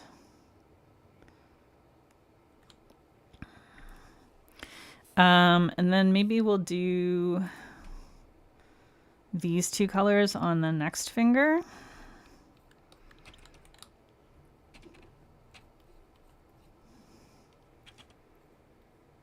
You're editing and watching? That's always fun. I love watching people do nail shit while I'm editing.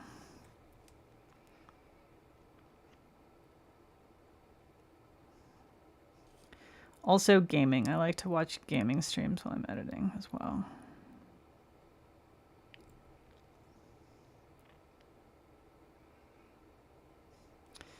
Okay.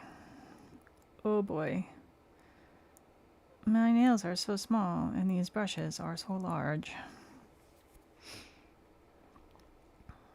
My little stubs. Someone asked for a opposite direction. I think it was Ray trying to complicate things. Wanted the... Oh god. And it's on my wrong hand, so I can't even do it nicely. Ray, why are you trying to make me do hard things? It's terrible. Ray, why do you hate me?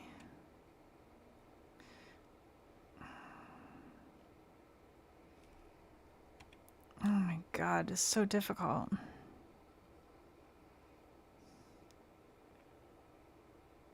If those ones turn out bad, it's Ray's fault.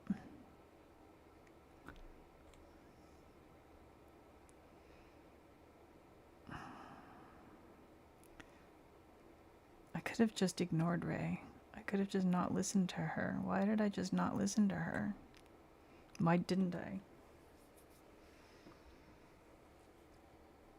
Heckin' nubs indeed. I'm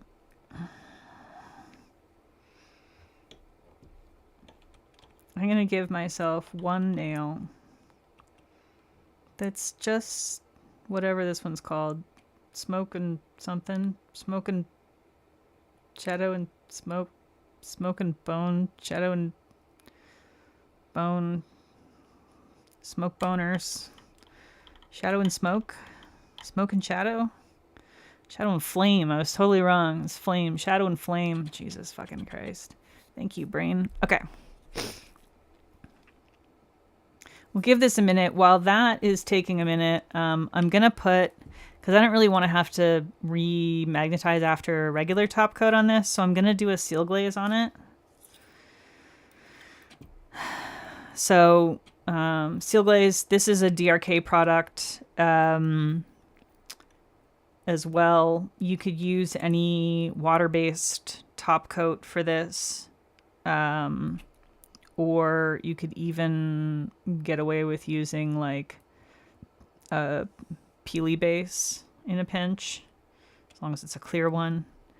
But yeah, basically we're just creating a barrier so that when I put my regular top coat on top, I don't have to remagnetize it because it won't be able to re-wet anything. This is basically just like a smudge-free top coat. But it has to be a true smudge-free. Not those ones that call themselves smudge-free, but they're just a regular frickin' top coat. I don't understand. Those ones are liars. They're just lying to you. Is that a Lord of the Rings themed polish? Yes, it is. Shadow and Flame is.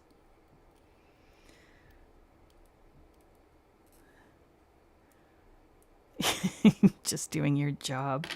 Your job is making my life difficult. Yeah, Shadow and Flame is from BCB's Lord of the Rings Part 2. And then this one is Not All Who Wander Are Lost, also from Lord of the Rings Part 2. And this one is It Comes in Pints, which was a PGB. Was it PGB? Nope. This was from the Polish and Beauty Expo duo.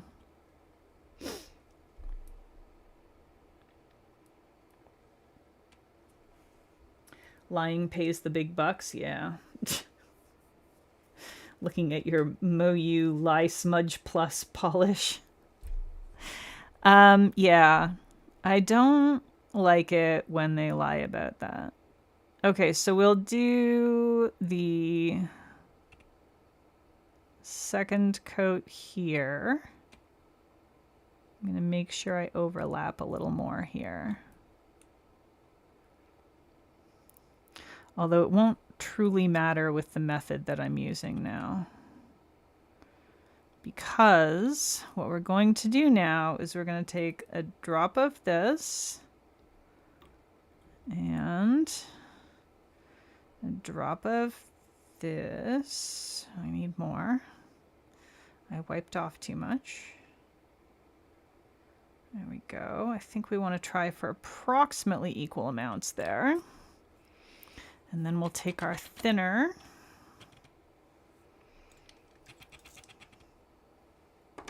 Gonna need that. We're gonna need this.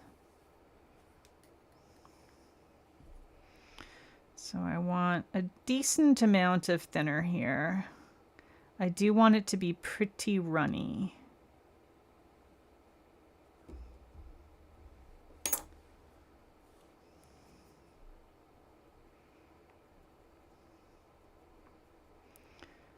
There we go. And then I'm gonna do a little woogle side to side, try and cover both bits. It's hard to do this with my other hand because I don't have the same kind of like pressure control here. And then I'm gonna take my magic effect, my magic magnetic yada yada stuff, and brush that on top. And I pressed a little bit too hard when I did that in between part. And I scraped some of the stuff. This is the problem with doing it with your non-dominant hand, is that sometimes pressure is a problem. I'll put a little bit more there.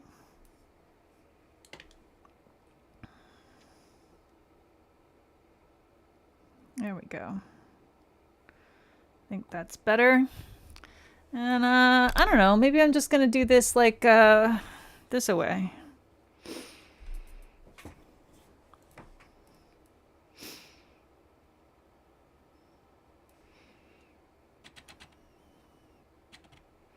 Nope. I see that I have a little bit of an area that I did not hit with that magic effect top coat here.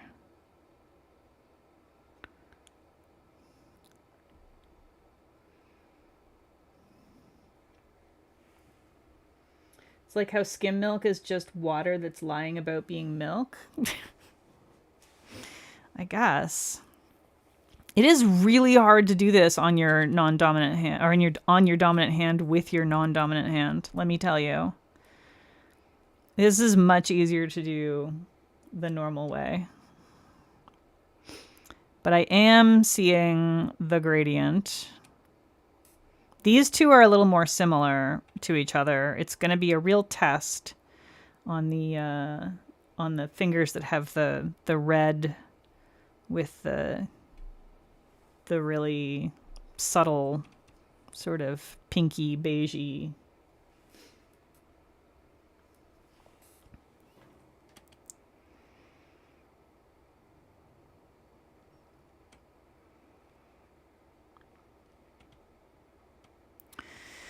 Just want to let it dry.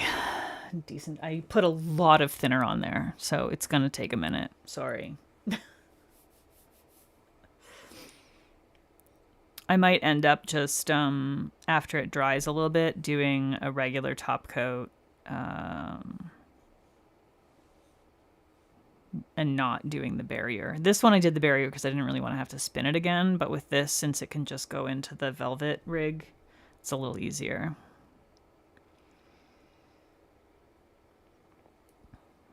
I feel like you're probably still pretty wet, but I don't really want to keep holding you. So let me just grab a smaller one or a couple of smaller ones. Okay.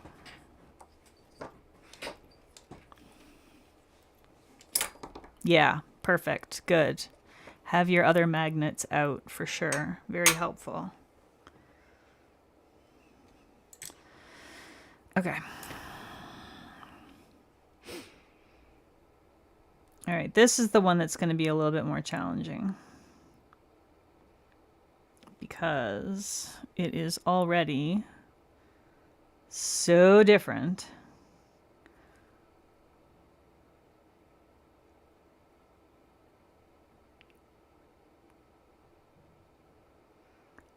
But I believe we can do it.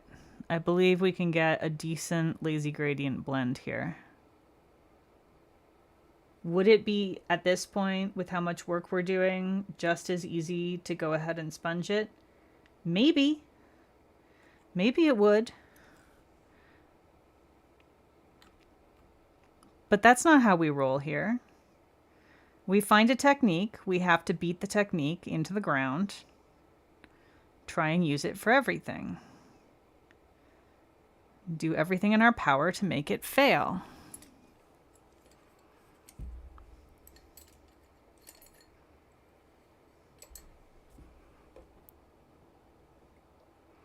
All right. And I did go heavy on the lighter color for this one. Because that red is so overpowering.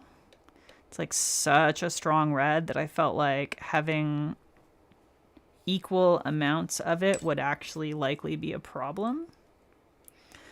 Just make sure that this is cleaned pretty well here. Oh yeah, that's got some red in it. That would be a problem. Okay.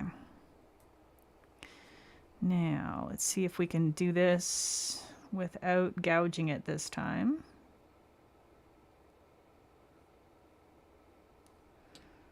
Get that in between area. And then get the magic effect stuff on that side. And then get it on this side. Yeah, I feel like it would almost be easier at this point to just sponge the fucking thing. But you know, that's not what we're doing here today. We're doing tortured lazy gradients.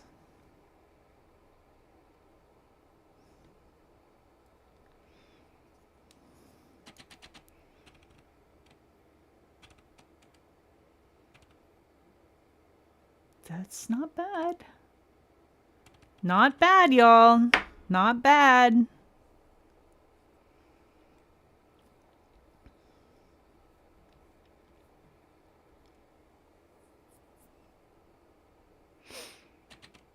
It's not perfect, but it's not bad.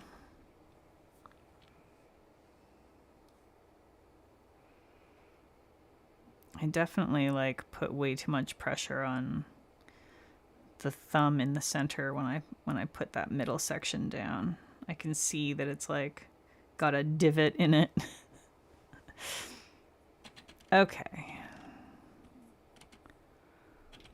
Now, these other ones, Ray decided to torment me by having me do 2 different directions of lazy gradient.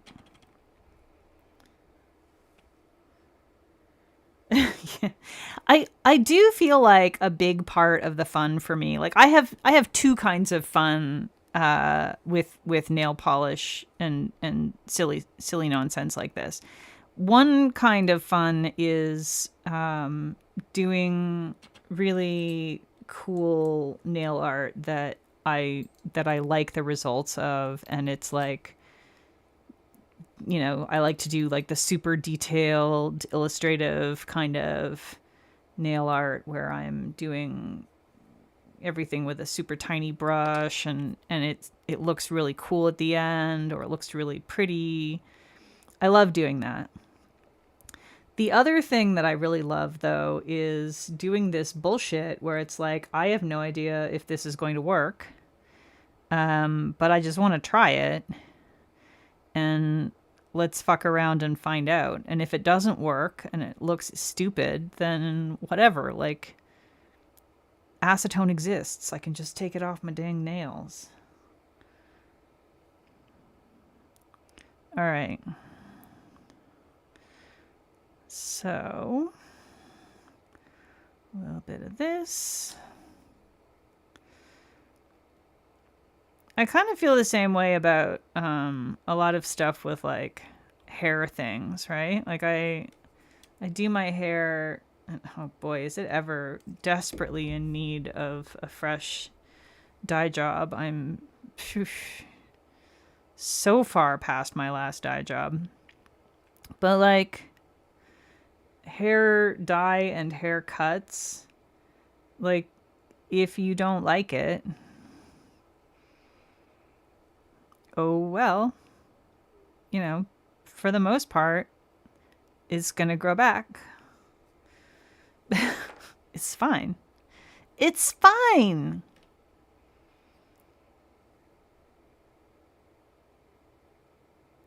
What's the worst that could happen? Just wear a hat for a while.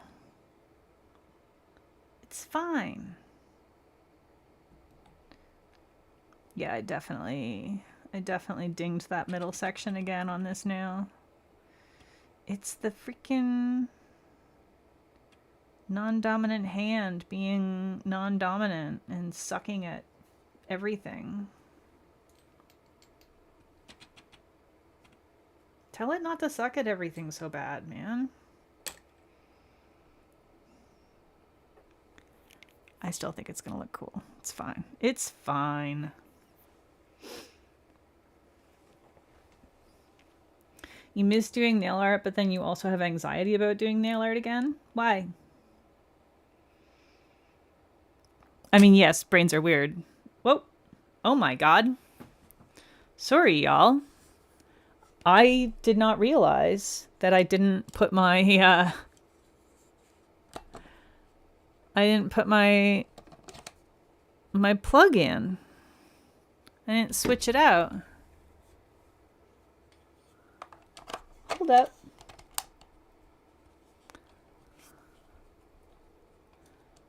Come on. Oof. Come on. Oh, come on. Hang on. Let me just switch you over to the cats for a second.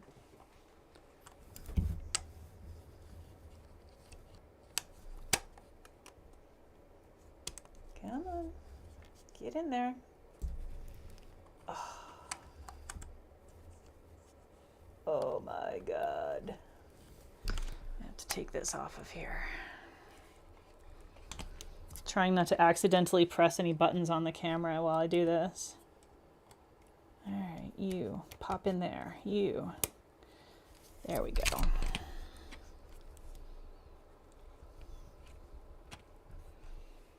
All right. Wow. I guess I'll go put this in the charger.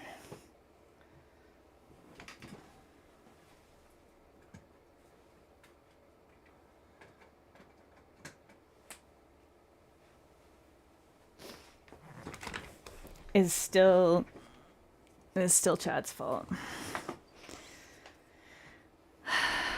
Praise for no boinks. I'm pretty sure I boinked. I definitely boinked. But I didn't boink bad. You know what? I didn't boink bad. You know what I did more than boinking is I did a really bad job of this finger, and also boinked it. I think I have to redo this finger because it's so badly damaged from my bad brushwork. And I blame trying to do a horizontal gradient there, which is Ray's fault. So it's still Chat's fault.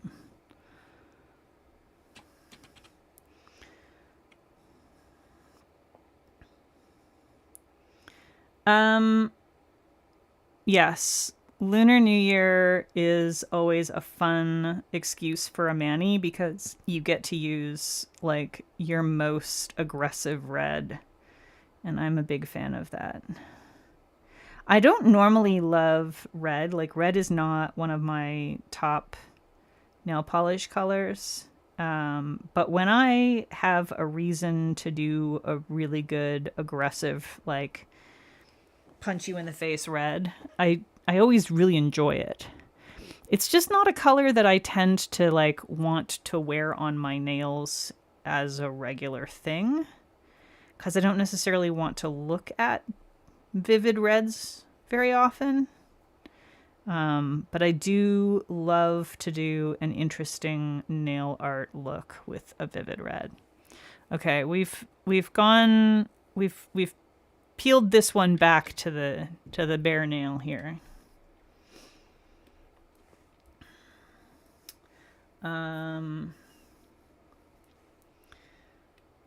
2026 is the year of the fire horse. Interesting. I turned 50 this year. I'm gonna be 50 in like a month and a half. So that's cool. Yeah, you should do some fire horse nail art. Yeah, I agree. You do have to get the right shade for your skin. I'm basically like a bluish pink.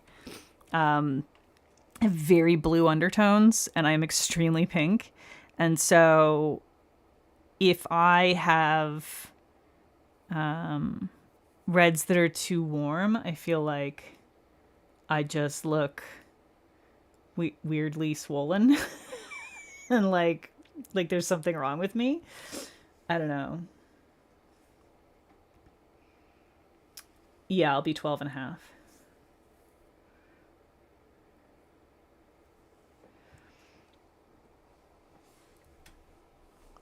But I also still will be 50. I'm allowed to be both of those things.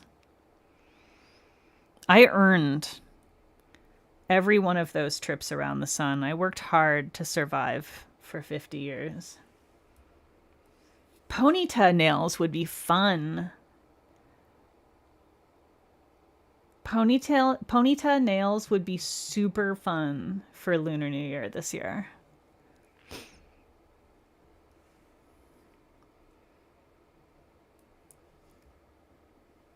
Yeah, I love a hot, hot red. Like when I wear a red, I want it to be just like either very neutral red or a slightly orangey red. I feel like it looks better on my skin. I want that little bit of contrast. Like this is, in my opinion, one of the most perfect reds that I own. This one here. This is I Touch My Shelf from BCB. It is, for me, in my opinion, a perfect red. It's very much like a pretty straight ahead red. It doesn't lean too much to either the cool or the warm side. If there is a lean, it is very slightly to the warm, which I prefer. But the actual base color of it is very slightly cool. And so I think for me, like, that balances it out to be a pretty neutral red. And I think it's just a perfect red. I love it. Yeah, that one was from their original Love and Smut collection from BCB. It's really good. It's a really good one. Okay, I need base. The other one that I have that I really, really love, that's like one of my other super favorite reds, I hardly ever wear it because it stains so bad, is Wildflower Lacquer Slug Bug. I have the 2.0 version. Because it did get respawned. But I think that was that a PPU polish? I think that might have been a PPU polish. Can't recall. Anyway, love that one. It's super dark. And it's definitely like it leans slightly cooler, but not really very much. It's just a lot darker. It's very much like a candy coating, like a dark, rich candy coated, sort of like a candy apple. Yeah, super stainy, Najwa. Super stainy. It's like, it doesn't matter how many coats of polish or base you put on. Nothing is going to protect you. You are going to have stains. Musumbi is pouting because you can't pet him while eating. Oh no. Poor Musumbi. That's terrible. All right, let's see if we can manage to mix up one of these without to do the other horizontal without damaging it as badly as we damaged the first horizontal. I'm gonna go ahead and just like add more thinner to this and remix it.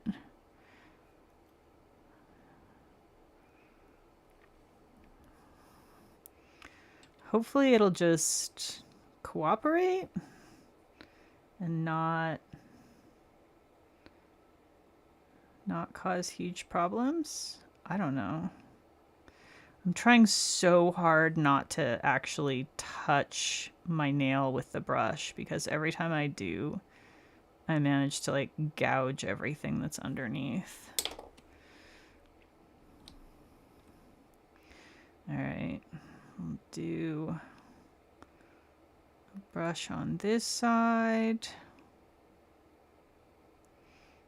And I'll brush on this side. I'm gonna go the opposite direction here. Just try and sort of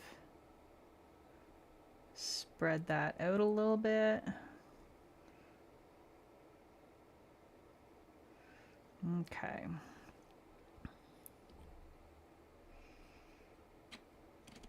I think I might have managed to not gouge it this time.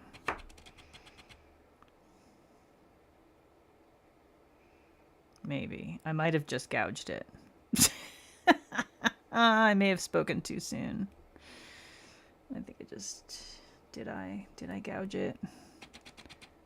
I think I did.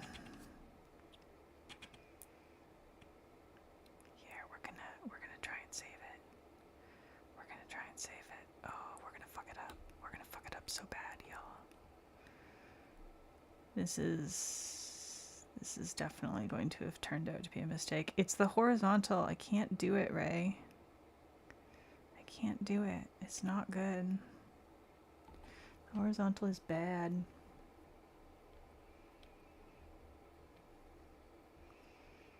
It's much easier this way. This way is better.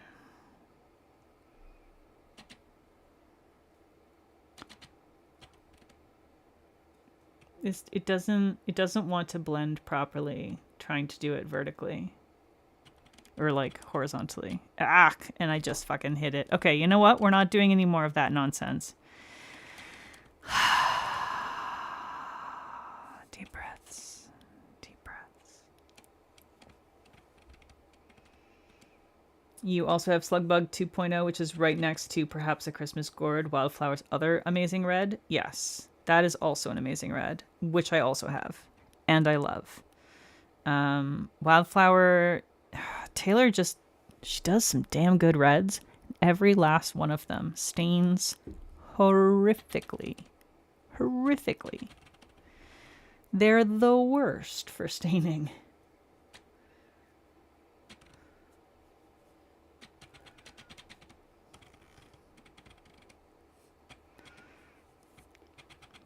Which is part of why I Touch My Shelf gets a lot of play from me, because it's my favorite red that I have that doesn't stain. I love it, and it doesn't stain me. And that's magical.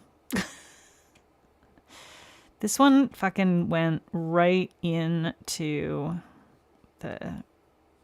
Look at that. It's like embedded itself in the side. God damn.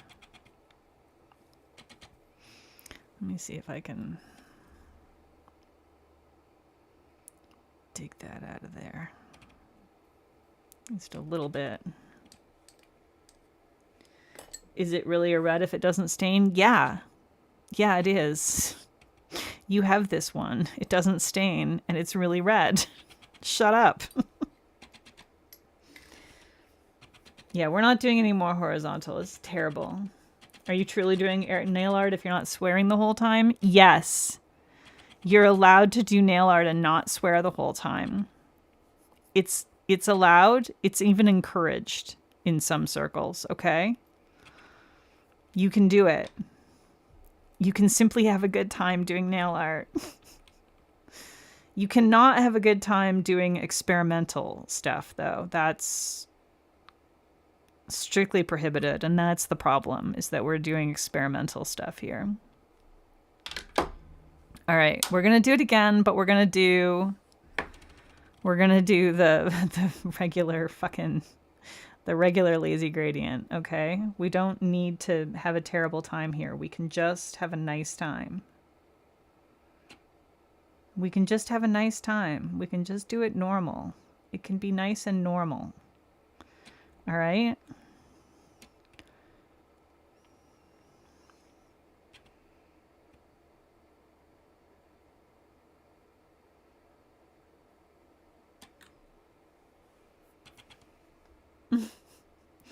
Yeah, sorry, we're running a little late here. Sleep well, and hopefully we won't be too much longer here. So you'll have seen most of it when you come to catch up with the VOD. All right. I do want to top coat this hand. It doesn't really matter if that's magnetized properly or not. So let's just go ahead and top coat this hand. And we don't have to worry about remagnetizing because we used our happy seal glaze. Uh-oh. My one light has run out of battery.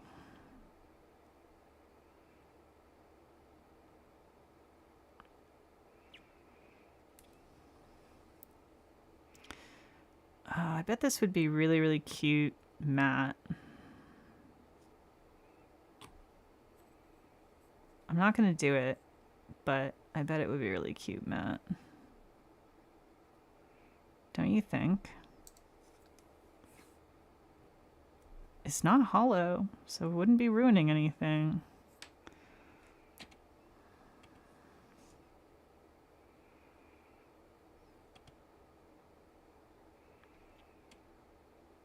This came out super cute. I don't always end up taking photos of my live stream nails because sometimes they're just like a little bit too experimental and weird. They don't always turn out. But these ones are definitely getting a photo and a post. Because they came out super cute.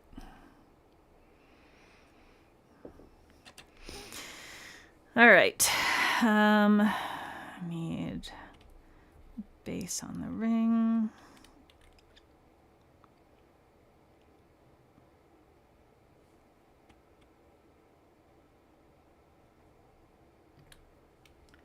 Matte might give a sea glass effect. Yeah, that's what I'm kind of thinking.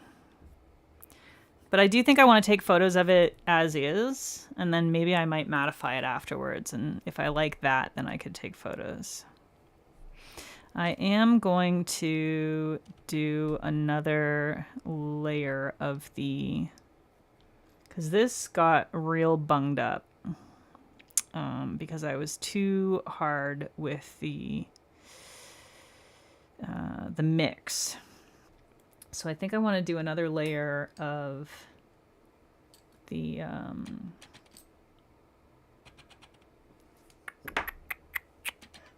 Magic Effect top coat.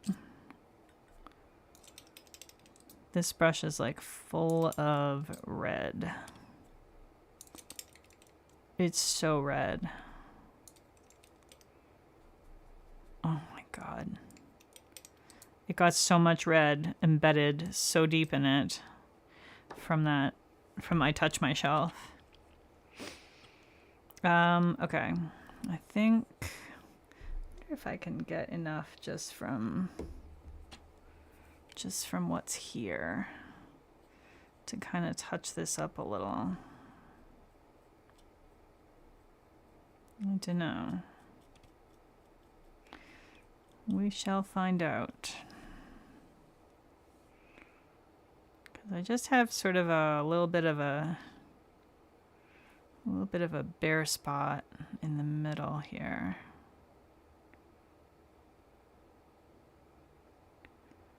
All right.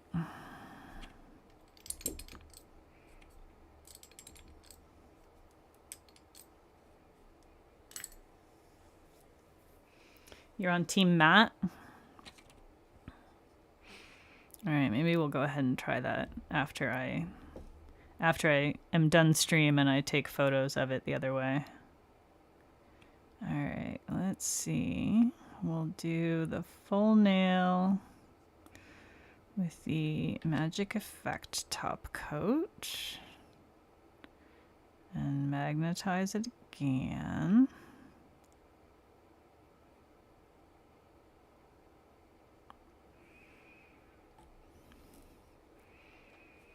Hopefully this will help even things out a little bit, because it was just not quite... It got dinged way too badly, and it was not quite as even as I would have liked. See how it kind of... Well, it's better now. It's still a little bit... You can see where it was dinged, though, right? You can see where it's like super uneven in the middle. It's got kind of a divot in it. But it's better. Definitely better than it was. I'll take it.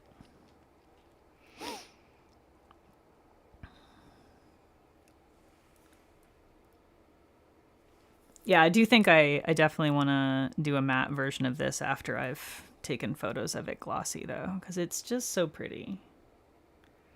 It's so pretty. I love it. I love it. All right. Easily amused.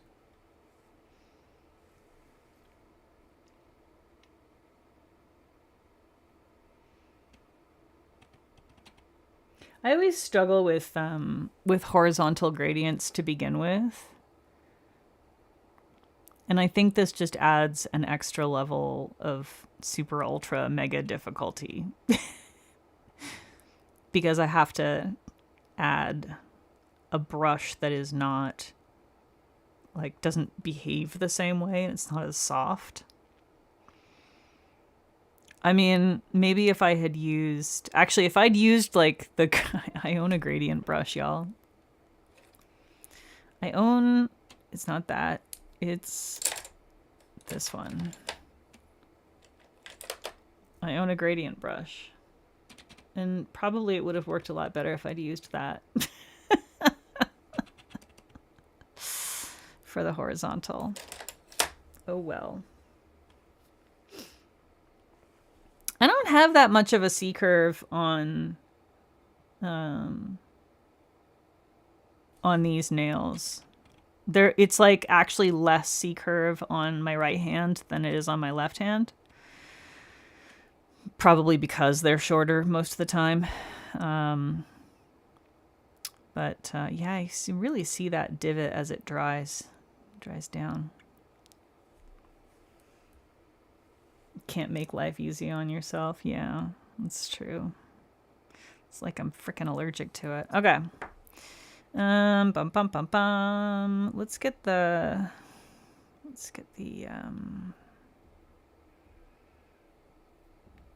I want to do the red version again. Why? I don't know. You know what? I don't. I'm not going to. Fuck you. I don't have to. I can just do 2 nails that are shadow and flame, and that'll be fine. That's what I'm going to do. I'm going to do 2 nails that are shadow and flame. I don't even need to magnetize the first coat of this. I'm just going to magnetize the second coat and not worry too much about the first coat because it'll be fine. Alright, let's just go back to this. You can't make me. I'm getting tired, y'all. I'm getting tired. I'm getting punchy. Okay, oh, that's gonna be too much. Let's get our second coat down here and a drop on the palette. And then second coat on there and a drop on the palette. And then thinner, a couple of drops. Are you reasonably clean? Yes. Mixa, mixa, mixa.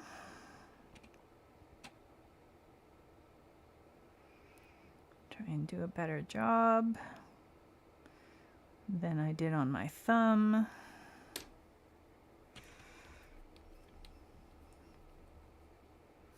Yeah, why did I close down this lid completely? What was I thinking?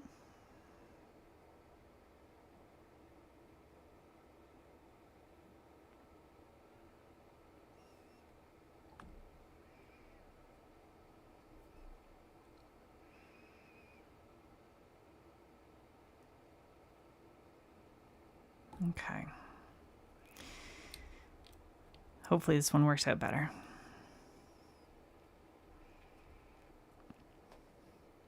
Yeah, I wish that my foresight was 2020. I feel like that would be much more useful. It seems unfair that hindsight is the one that's so good. Ah. Quit it. I just don't think that should be the way it is. Alright, clean this brush out.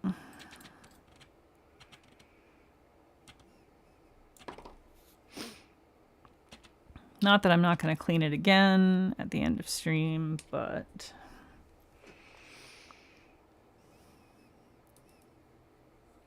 This one worked better. This one worked much better. This one looks really cool, actually. I don't know if y'all can see. So it's got the red on that side from the one, and then like the blue on this side from the other one. And the magnetic is similar. It's not identical on both sides of the blend. It's greener on one side than on the other. But like, yeah.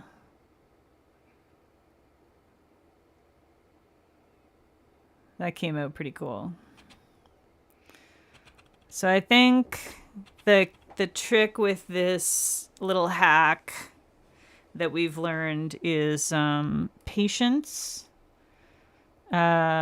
gentleness, thin coats. Don't frickin' gouge your nail is a good one. Yeah. And don't try and do it horizontally because it'll make you want to cry. All right. Go ahead and get a second coat of this on here.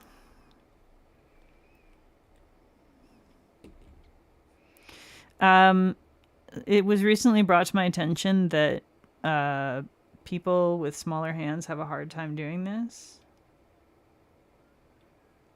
And perhaps can't do all 4 nails at once this way with these things.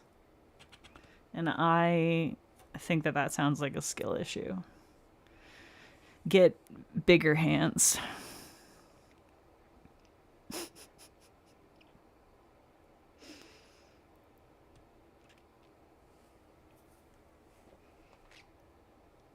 Apparently,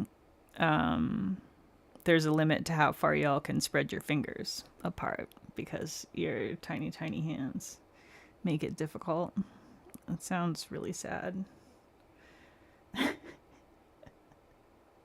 I, like, regularly will have all 4 of my rigs out at once and just have my fingers spread like this. It's completely fine.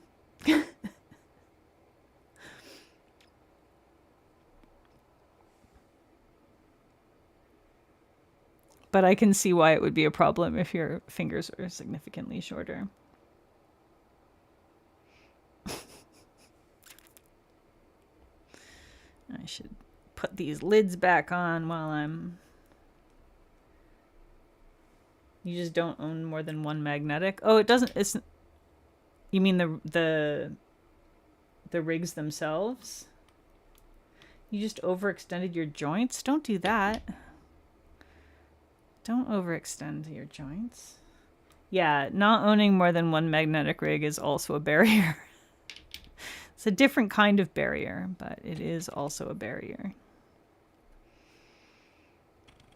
When I swatch magnetic polishes, I typically only do 2 nails velvet. So it's not quite as complicated. I usually do, these days I do 1 nail unmagnetized, 1 cat eye, 1 with the ring magnet, and 2 velvet. You think it's doable with your tiny hands? I don't know. I don't know. We might just have to get you 3 more magnetic rigs and make you try on camera.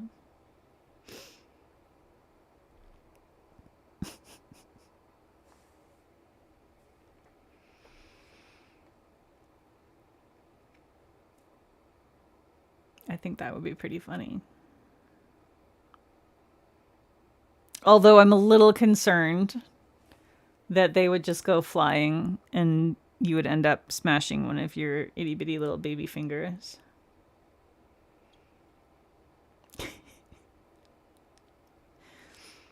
And that would be a tragedy. Okay, y'all. I think we did it. I'm calling it done.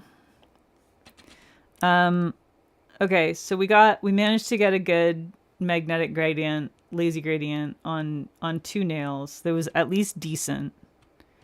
Not perfect. I did ding them a little bit, but at least decent. Proof of concept. And I think it would work out a lot better if I was using my dominant hand to apply them rather than my non-dominant hand.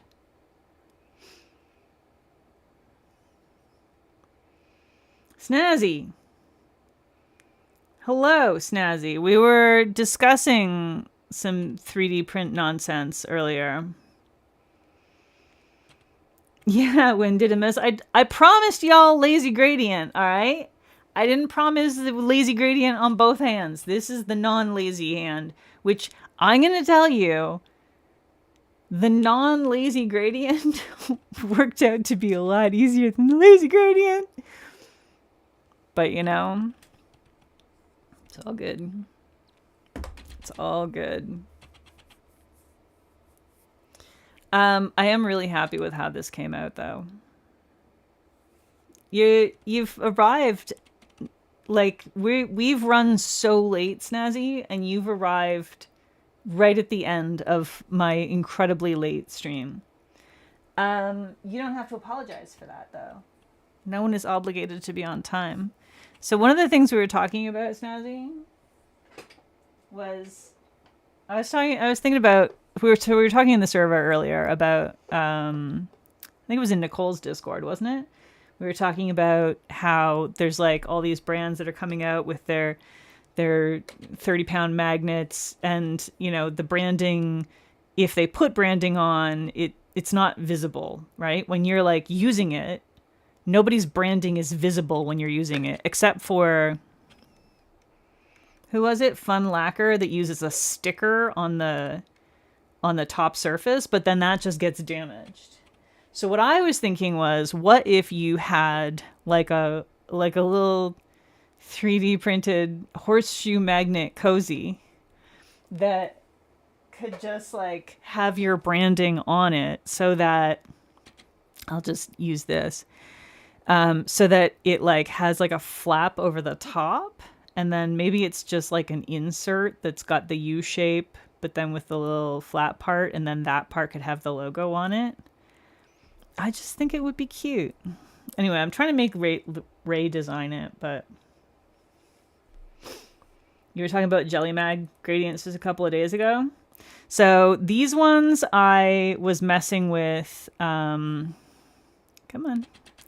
These ones I was messing with a lazy gradient method for blending that requires a little bit of extra tweaking. That's a bit challenging, but I think we figured out proof of concept. Basically, it involves, you do the lazy gradient like the side by side, but then you do a mix of the two with a whole lot of thinner and kind of like wiggle it in the center line, and then use your Magic Effect top coat on the two sides and then magnetize it. And I feel like it works pretty well, except that it's hard to apply without dinging when you're using your non-dominant hand to do the application. Yeah, 3D printed underpants for your horseshoe mag.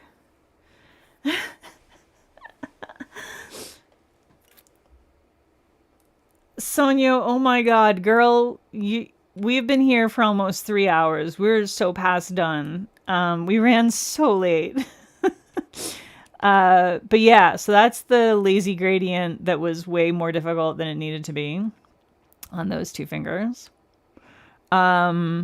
And then this side we did a standard sponge gradient with magnetics for the magnetic rainbow from Monarch, which I received as PR. And then magnetized with the Magic Effect top coat at the end, using a bead spinner. Yes, I need my cereal dinner. Yeah, lazy gradient and then full on rewetter to mag and see what happens. Yes, that can work, but when I was experimenting, I found that if the magnetics, so this one I used my technique for mixing here, and you can see that it's like pretty darn smooth. What I found is that if the magnetics have very different like shimmer action happening, just using the rewetting top coat alone doesn't give you as smooth a it doesn't give you as smooth a gradient, but also doesn't move the shimmer very much. And so you still end up with a hard line in the middle where it's like the shimmer color is just wrong.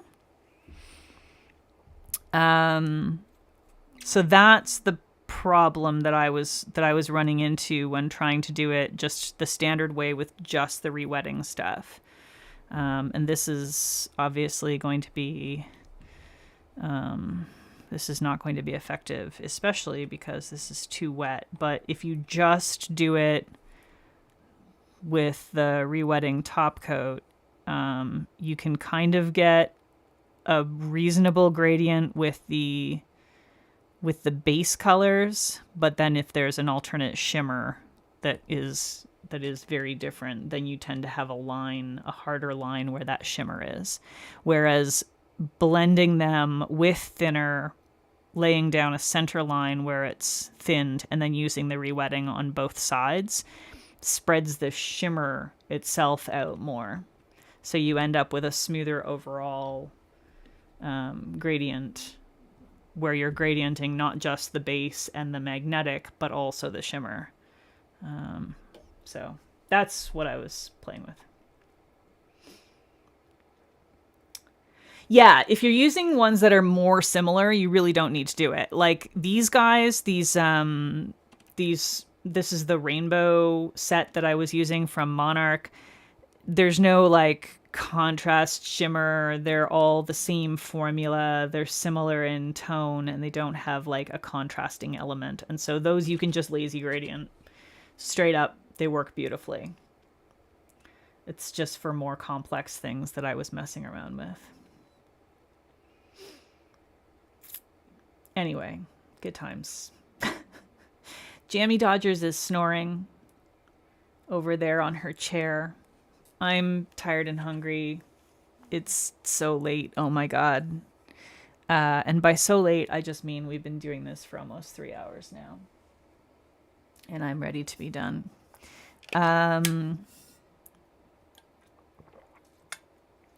Next week. I think next week. Hang on. Does Bloodlust post? Yeah. Okay. I think. Hang on. What's the date? What's the date for next week?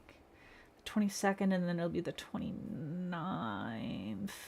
Okay, so next week, I don't have anything scheduled for stream. The 29th, we're going to do a Prism Parade stream because I have a collection from them that will be launching that I want to show y'all. But for next week, if you have any suggestos, anything you want me to do, holler at me. You can hit up the new Vexed Varmints Discord. And thank you, Najwa. I will try to remember to put the link to that Discord in the comments. Actually, I can pop it in the live stream comments now. If I pick it up here. Hello. Vexed Varmints, invite to server, copy, and then put that in the chat. So if there's anybody here that is not in my Discord, you're welcome to join that. Oh, Firehorse Manny. Of course. Of course. Next week we'll do a Lunar New Year, Manny. Perfect. Thank you. Excellent suggestion. Okay, let's do that. So next week we'll do Lunar New Year, Manny, and then the week after that will be the Prism Parade, Manny. Awesome. Thanks, everybody, for showing up. Don't forget to do all of the clicking of the buttons and the liking and the subscribing and the telling all your friends about the hippopotamus. And